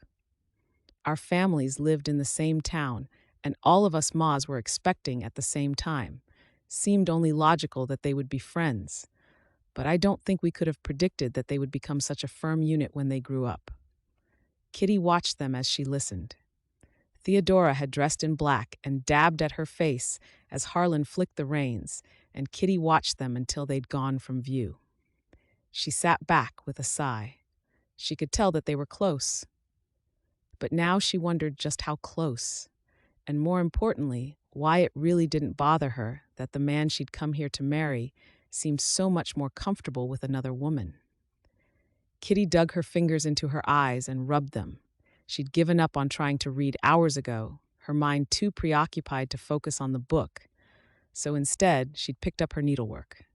Her neck ached from sitting crouched over, and her eyes burned from straining in the dim light of the lamp. She set the needlework to one side and leaned back with a sigh, the movement sending her chair rocking again. The house was slumbering, its occupants deep asleep, but she had yet to get any sleep since Jessie had returned and had taken to dozing in the chair, leaving only for natural breaks or when she went to church yesterday. For a moment, she enjoyed the motion as her eyes watched the flames where they glowed in the hearth. It never ceased to amaze her how quickly the heat of the day dissipated after sundown, and how she'd come to enjoy having a fire during the cooler evenings. It was mesmerizing as she whiled away the nighttime hours. Her eyes slid to Jesse, where he lay. He'd been moved after they got back from church yesterday, and Nancy had insisted that one of the beds be fetched down for him. His body had been a dead weight as they'd transferred him, and he'd not made a sound, not even a murmur, as they resettled him into clean bedding. It had certainly been easier to do his personal care from a bedside. She thought back on Harlan's words about how his brother had saved him, putting his own life in jeopardy by doing so, and she felt her heart swell. Helpless tears pricked her eyes as she realized that she may very well be in love with the wrong Burgess brother. She blinked quickly at the tears, dismissing her foolish female notion, and stood to pad quietly across the floor to tuck his blanket in once more. She brushed a hand over his hair, telling herself it was for a temperature check when really she knew that she enjoyed being able to freely touch him and having a reason to do so. As her hand moved to his ear, she froze. Stormy gray eyes were watching her from the bed. Chapter 12. "Jessie!" Kitty gasped. "Jessie, can you hear me?" She dropped to her knees, her voice gentle. He blinked before a frown marred his brow, and he turned his head. He gasped and lifted a hand to his neck. "Thirsty," he croaked. "Oh my goodness." She jumped up and crossed to the bowl, using a cup to scoop out some water, and she hurried back, holding the cup to his parched lips. It took a few attempts to get the angle right, and he coughed as she poured too much. "Easy, easy." She tipped him towards her, allowing him to roll back as he panted. "You're alive," she said as her eyes filled. What happened?" His eyes popped open. "Harlan, he's fine. He broke his arm in the fall from his horse, but he said that you saved his life." "What about the others?" She hushed him and held the cup to his mouth once more. "Doc says you're going to be fine." Your mother will be happy to see you. She's been worried sick about you. Everyone has." She realized that she was babbling and bit her lip as his gaze was fixed on her face. "Stampede," he whispered. "How many? How many died?" She squeezed her eyes shut. "You don't need to worry about that. Just concentrate on getting better. You're doing so well." "Kitty, how many?" She sniffed and wiped her wet cheeks with the backs of her hands. He caught one of them, his gaze pinning her as he held her hand and squeezed it. She sighed. "7 men, including Buddy Glover and Dylan. I'm so sorry." His eyes slammed shut and he sighed. "Tired," he said in a hoarse whisper. "Rest now," she whispered, and watched as his chest returned to a regular breathing rhythm once more. She pressed the back of his hand to her cheek briefly before she placed it on his chest, then returned to her seat. He'd woken up. Her heart swelled in her chest as she set the chair to rock once more, and within minutes, she had fallen sound asleep. She was woken with a sunbeam shining directly in her face as the morning sun slanted in through the window, and she wrinkled her nose as she turned her face, blinking the dancing spots from her vision, then gave a half-sleepy smile as she saw Jesse lying in quiet contemplation of her. "You're awake." The corner of his mouth lifted. "Only just?" She pushed up from the chair and crossed to him, placing a cool hand against his forehead. She'd done the gesture so often that it felt second nature. It was only when she met his confused gaze that she suddenly felt self-conscious. The last time he'd seen her, they'd never been this close. She'd not even had any physical contact with him other than the times when he'd helped her into the buggy or after she'd first started riding. "The doctor said we had to be vigilant for fever and temperature," she told him by way of explanation, and bent for the cup she'd left at his bedside the night before. "Here, have a drink before I go and fetch your mother." He accepted the cup, took a drink before he gave it back to her, and then asked to sit up slightly, gasping in pain as he did so. She repositioned his pillows as she fussed. He lifted the sheet to examine his chest, at the crisscross of bruises across his body. Kitty blushed and turned away. "Broken ribs," she said over her shoulder. "Your hand is messed up and splinted, as is your leg. How do you feel?" He flopped back. "Like I was run over by a herd," he muttered. "My head is pounding too." "I have some soup that I can heat if you can manage it." "Wait." His hand shot out and snagged hers. "I saw you that day on the wagon. I remember seeing you stood there, before everything went black." She looked down at him. She hadn't been sure if his mind was even functioning then. Emotion choked off any response she might have made, so she simply nodded at him. "I don't remember much of anything, but I remember that, and that you've been here since. I heard your voice." He swallowed and squeezed her hand. "It gave me something to hold on to." Footsteps on the stairs snapped Kitty out of her trance, and she released his hand and hurried across to meet Nancy as she rounded the corner. The smile that bloomed on her cheeks covered the outpouring of unrequited emotions inside. "Oh, Nancy, our prayers have been answered, Nancy. Jesse is awake." The next few weeks passed by quickly. Kitty's days were filled with rehabilitation for Jesse, as well as simple tasks around the farm. Day by day, in small steps, she could see Jesse gaining in strength.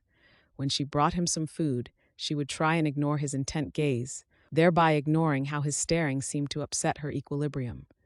Caring for him, conversing with him, she knew that she would never be able to stay here in this town when it would mean seeing Jesse every day.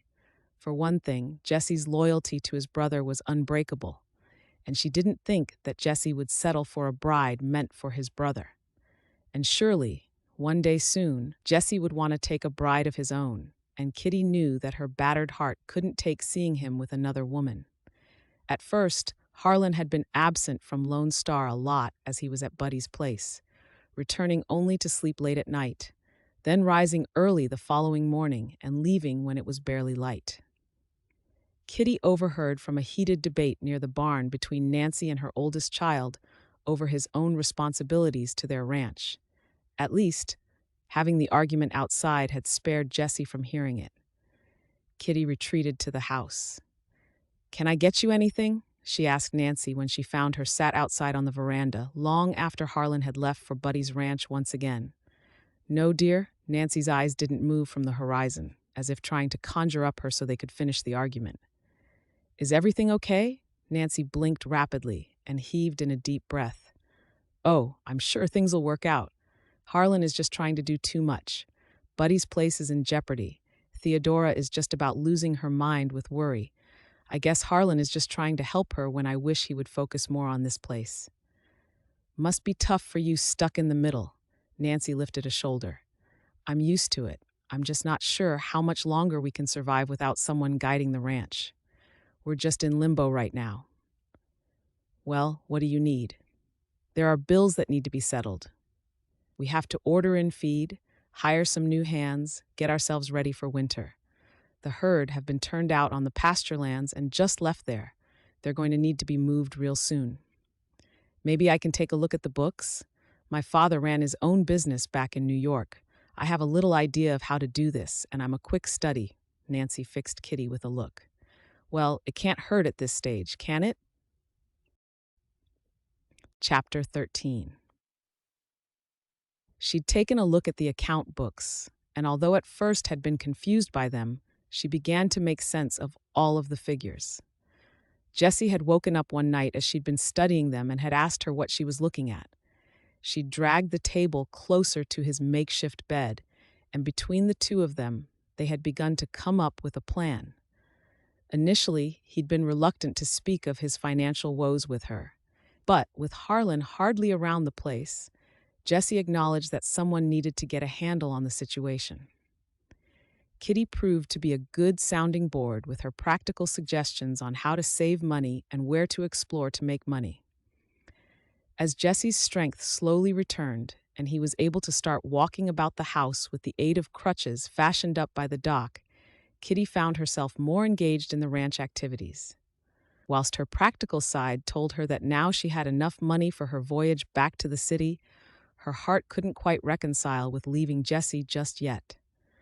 She told herself that she was needed by both Nancy and Jessie, even though she knew deep down that it was the thought of not seeing Jessie again that kept her there for now.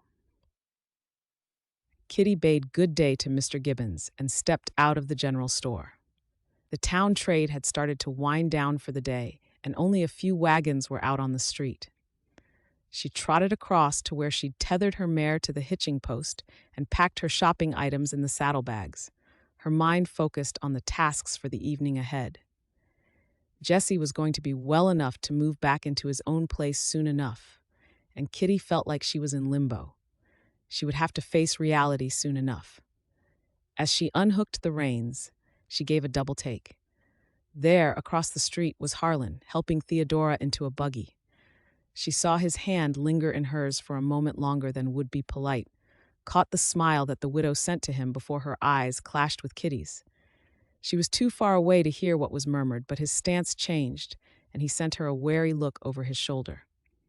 Kitty waited, reins in hand, as he walked across the road to her. Kitty, I'm glad I've run into you and got you on your own. He pushed his hat back further on his head, but couldn't quite meet her look. Kitty tilted her head as her eyes moved between him and Theodora, who was openly watching the exchange. Did you want to say something to me? He took a step closer to her, his voice low so as not to carry. Yes, I wanted to thank you for all your help about the ranch and for working with Jessie. I'm glad I was here when needed. Your family have made me feel very welcome. He looked about him nervously and he cleared his throat. Is there something on your mind, Harlan? She asked, as her curiosity got the better of her. I asked you to stay on as a housekeeper, but... He cast a look back at Theodora before he turned back to her. Things have changed, and I don't think that solution is viable anymore.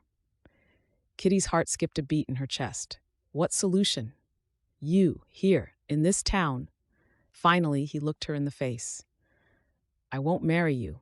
I've told you this. I'm not sure if you were hoping for more, but I won't. I think that you should go back to New York and find someone else. There's nothing here for you. Kitty gasped at the finality of his words. You're doing this to me now, on the street? I've been busy. You know I have, trying to sort both homesteads out, trying to liaise a new loan with the bank. That's what Theodora and I were doing. Theodora and I. Suddenly, she understood. The lingering looks, the easy way he was with her. Theodora had asked him to send Kitty away. Kitty was in the way of them both. Yet, this knowledge didn't bother her as much as having to leave Jesse. Though, she realized with dismay, Jesse had never let on that he felt anything more than friendship for her. "I will pay for your travel back." "With what?" she muttered. "I've seen your accounts, Harlan. You barely have enough money to last the year. Why did you write to me, all those words, when you hadn't meant any of them?" "Keep your voice down." He waved his hands, glancing about him. "People are looking." "Fine. I'll go and leave you with your friend." She shot a look at Theodora as she swung her leg up onto her mare. "You weren't the man I believed you to be anyway," she bit out before she dug her heels into the mare's ribs and lit out of there. By the time she reached Lost Star Ranch, the mare was white with sweat and her nostrils were flared with heaving breaths. Kitty reined her into a sliding halt at the fence line where she quickly dismounted. "Kitty?" Price ambled out of the stables, lifted a hand to shade his face against the evening sun. "What on earth is wrong?" "I'm good and mad," Kitty muttered, "and I'm going back to New York." She unhooked the saddlebags, tossed the reins to Price, and stalked into the house where she dropped the bags in a pile on the floor as soon as the screen door closed behind her. Nancy and Jesse looked up in surprise. Kitty tugged off her gloves and threw them down on top of the saddlebags. "The supplies you needed are in there." She stabbed a finger towards the bags. "I'm going upstairs to pack." "Wait." Nancy pushed up from her chair. "What do you mean to pack? Where are you going?" Kitty put a hand onto the stair rail and paused, her voice thick with emotion. "Harlan has asked me to leave. I shall be on the next train back. I'll go and stay in the hotel tonight." "Well, you can't," Nancy scoffed. "We need all hands on deck here." "Not these hands," Kitty said. "It was always awkward between us ever since he offered me a job instead of marriage. I was a fool to stay on, but truthfully, I had nowhere else to go." She sucked in a breath. "I'll think of something. I've been through worse." When Nancy objected again, Kitty smiled at her. "I've made my mind up, Nancy." In the sanctuary of her room, she leaned against the door and closed her eyes. Emotions rolled through her. Though she wasn't hurt or angry, she sniffed against her tears and gave herself a shake. She didn't know what she felt, other than humiliated. She had fallen in love with the prose of a man, but he'd not lived up to what he'd hinted at in his words. Then she'd foolishly fallen in love with his brother who lit her up like an autumn fire just by looking at her. She felt stupid and witless. She dragged her case out from under her bed and lifted the lid, then began adding her things to it. She heard the tap thud of Jess's crutches moving along the hallway before he rapped on the door so that when she opened it, she had composed herself to a less hysterical mood. "I'm sorry for my outburst," she said. "I was annoyed." Jesse leaned against the door jamb. "I could see that. You're leaving, then?" "I don't see that I have much choice." She folded her arms and lifted a defiant chin. "There's always a choice. My mother would like you to stay. She says you've been invaluable about the ranch. You could stay on as an employee." Pain bloomed inside. Here was an opportunity for him to give her another reason to stay, a more compelling reason other than a job. And if he offered her more, how would it work? When she had arrived in town to marry one brother, only to marry the other one, it all seemed too complicated. "Heel," she shook her head. "No." "Do you want to explain what my brother said that riled you up so?" "Exactly as I told your mother. He dismissed me in the street in front of the whole town to see, including Theodora." "He was in town? Did he say doing what?" "At the bank," she shrugged. "Why?" He straightened up as a muscle bounced along his jawline. "Well, he shouldn't be making financial decisions without consulting me, really. I think he was sorting Theodora's finances. He was helping her into the buggy." Jesse nodded. "I shall go and find out what's going on. Don't go until I get back." She watched him retreat and made up her mind. She'd already been humiliated enough. Did she want to wait around and have more of the same? She continued packing her bag as she allowed her tears to fall. "Jesse said he'd asked you to wait till he got back?"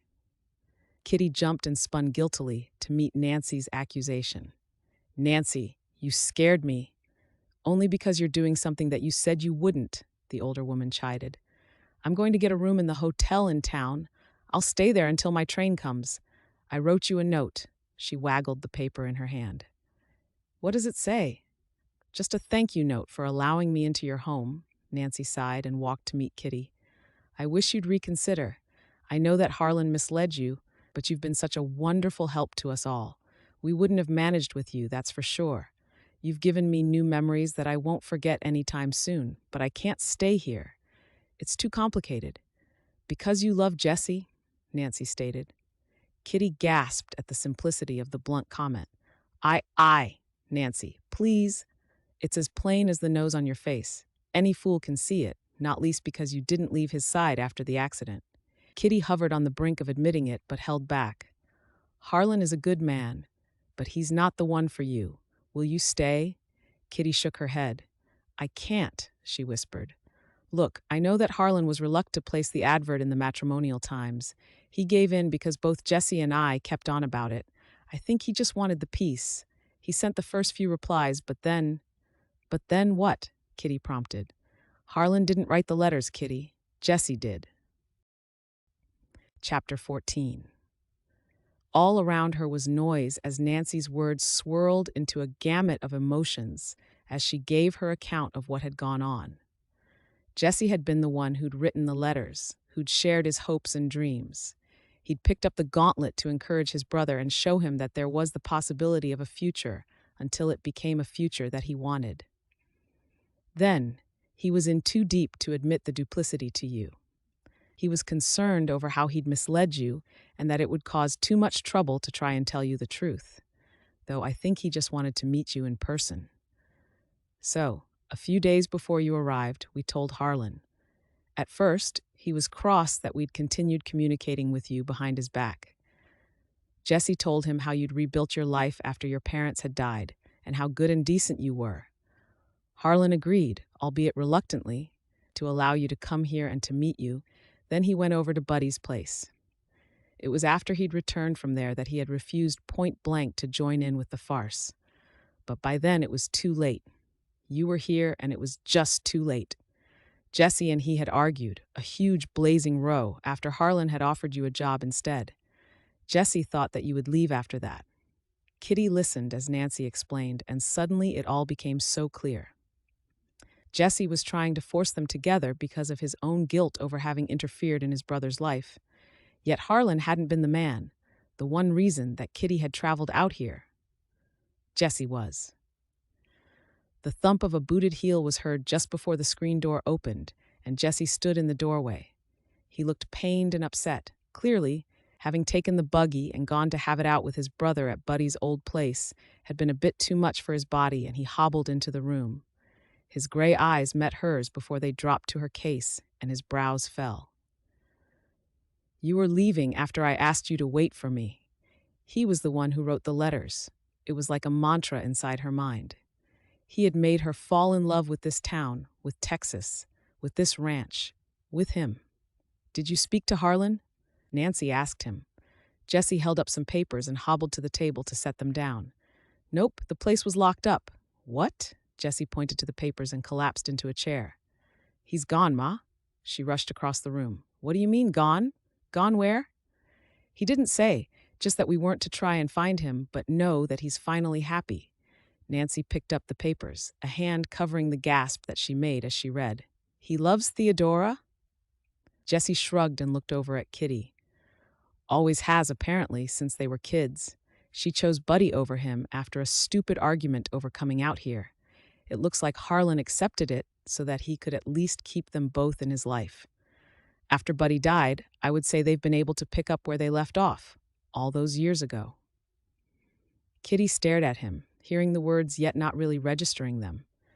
His tone seemed unemotional as he described the situation. He was the one who had written the letters. He's also signed the property into my name, as has Theodora, after taking what he considers his share out of the bank to start a new life. I've yet to check the safe, but I'm guessing that's gone too. Seems he didn't think it was right to stay around here, especially as folk will talk. Of course, I'm ad-libbing here, but you get the general idea. Jessie dragged a hand down his face. Nancy leaned back in her chair as she dropped the papers to the table. Well, she sighed and blinked as the news sunk in. I suppose if he will be happier, if she is the one he wants. But I do wish he'd said goodbye at least, instead of running off into the night. He's still my son. He's a son that has left us with hardly any money and has walked away from any financial encumbrance, Jessie muttered. Right now, I'm right good and angry at him, though. His eyes slid to Kitty. Mama, can we have some privacy? Nancy picked up the letters. I'll go read these in my room. She paused to squeeze Kitty's hand. Please, listen to what he has to say before you make any decision. And then she continued up the stairs. Even after the sound of Nancy's bedroom door closing had gone, Kitty and Jessie watched each other from across the room. She wasn't sure what to say. Are you okay? He shrugged. I should have known something was going on between them. It was as though Lost Star Ranch no longer existed to him. At first, I thought it was because of Buddy, but then he just didn't seem to care about anything. Just her welfare, how she was. I'd ask him questions on hiring, and he'd tell me to just make a decision, that anything was good by him. For a man who'd always assumed total control over the business, it was so out of character for him. Kitty thought about the lingering glances and touches she'd seen between Harlan and Theodora and nodded. Maybe he felt that he couldn't be free around here, seeing as everyone loved Buddy, Harlan included. It's a coward's way of leaving things, that's for sure. Now I must pick up the bits of what's left, rethink plans, he groaned at the daunting task. And now you're trying to leave. I'm not sure which one peeves me the most. Kitty's heart leaped in her chest and she swallowed on her fear. Nancy told me about the letters, that it was you who wrote them. I think that she was trying to get me to stay. Jessie stilled, then pinned her with a look. Did it work? Kitty looked up to the heavens. Jessie, it was complicated enough, thinking that Harlan had duped me with his letters, then to find out that I'd been unduly harsh about him over how he dismissed me, and I'd been misled all along. He nodded and cast his eyes down. I'm sorry, I shouldn't have done what I did, but what first was a ruse to show Harlan what he was missing out on grew to an obsession of mine. I'm sorry if I hurt you. She sighed and crossed to the table, took the seat next to his. The letters, were they true? The things that you said? He met her gaze, gray on green, and the pull of the attraction consumed her. Every word, he whispered and reached for her, tentatively touching the back of her hand. Her skin roared to awareness under his touch as her pulse slammed in her throat. I would rush to the store, eager for your replies. I hid them from my ma, and she thought that you'd lost interest until Mr. Gibbons gave her my post, and she saw the postmark. I confessed to her that day that I'd fallen in love with you. Kitty's eyes popped wide. You love me? A smile danced over his mouth. How can I not? He breathed. Look at you. You're beautiful and courageous and clever. When I first clapped eyes on you, I knew that I was done for, though we'd already set up the scam with Harlan. I didn't expect to have to deal with hating seeing you pining for another man, when it was my letters and me that you were truly pining for. His thumb traced a pattern across the back of her hand as he linked his fingers through hers.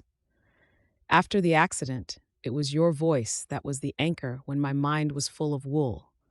It's what helped bring me back. I want you to stay, Kitty, if you think I'm worth staying for, she swallowed, as her eyes shimmered in the light from the lamp. The words she'd longed to hear from him, did she dare to hope that this time he was being truthful? She looked down at their intertwined hands, his roughly tanned ones to her pale, delicate one, and she heard Rosa's voice deep within her mind. You don't know if you don't try. I'll stay, she whispered, but you have to promise never to lie to me again, even by omission. Done, Jessie replied, his face splitting for a grin. I promise, but does that mean you love me too? It means we'll see where this goes. He caught up her other hand, tugged her towards him. Try again, he smiled, and try the truth this time. The truth? She sighed. Could she set her heart on the line? Her one last commodity, that was all she had left of herself? Was he worth that risk? She stared at his watchful gaze as he waited patiently. She was asking him to be truthful. Didn't she owe him the same? Yes, Jessie Burgess, it means I love you too. With a gentle tug, he pulled her further to him so that their knees met. He framed her face in her hands as her breath caught in her throat. His eye glittered darkly as he lowered his mouth to hers in a kiss to seal the deal. Epilogue. Kitty kicked a foot and sent the bench to rock again. Jessie had made the bench as a wedding gift for her, and she let the easy rocking motion soothe her. Her hand rested on her swollen belly as her eye were on the horizon. Twilight would soon descend, and before long, she knew that she would need to start lighting the fires again in the evening to see off the seasonal chill. But for now, in the dying embers of the summer day, she watched the sunset. She sensed Jessie before she heard his footfall, turned her head to watch him cross the yard. He still walked with a limp, a reminder of the time that she had nearly lost him in that stampede. He worked long and hard, using Kitty's quick mind to run the home and the accounts, whilst he ran the staff of the huge ranch. "You missed the sunset," she told him. "It was a good one today." He chuckled softly as he stepped onto the porch and sat next to her. The motion set the bench going again as she settled her head into the crook of his arm. "I saw it just fine, though some of us were still working." He pressed his lips to her head as he stroked her belly. "Everything okay?" She murmured. "Doc's wife called today. Said it won't be long now, so you might not want to be working the outer parts of the ranch for the next few weeks. You're a very demanding wife." He chastised gently as he settled his feet onto the rail and crossed his boots at the ankle. "I'm sure you weren't like this when we first married. Probably because I couldn't quite believe my luck that, for once, my dreams were coming true." He sighed and squeezed her to him. "Mine too, Kitty Burgess." Her lips curved. It still seemed strange to hear her married name, though they'd been married almost 2 years now. "Did you see Ma today?" "Yep, she's looking forward to dinner with us all on Saturday. She said that Price is coming too. Do we have the room for him?" Kitty smiled, baffled by her brilliant husband's inability to acknowledge the blossoming friendship between his old ranch hand and his mother. "Always room for one more." "Is she bringing the pies?" "She'd better, or there'll be a revolt," he laughed. "Has Rosa settled in her new place okay?" Kitty nodded. "Seems that she and Sam were well and truly a good match, though I don't think she anticipated that when I first invited her out here to work." The day he had first seen her here in the yard, "I don't think I've ever seen someone so lost for words," Jessie chuckled. "She is a beauty," Kitty replied. Jess pulled his feet down and turned to look at her. "Not as much as you are, though, Kitty Burgess. I had no idea that I would be this happy with you." Kitty smiled and leaned in to kiss her husband. "I love you," she whispered and gasped as she felt the strong kick in her belly. Here, she grabbed his hand and pressed it so he could feel it too. Jesse's eyes widened in wonder as he felt the life force of his child inside his wife, and he felt sure that the Lord would see them both through the safe arrival of their first child. And he smiled, giving thanks for all of his blessings on that day. "I love you too." The end.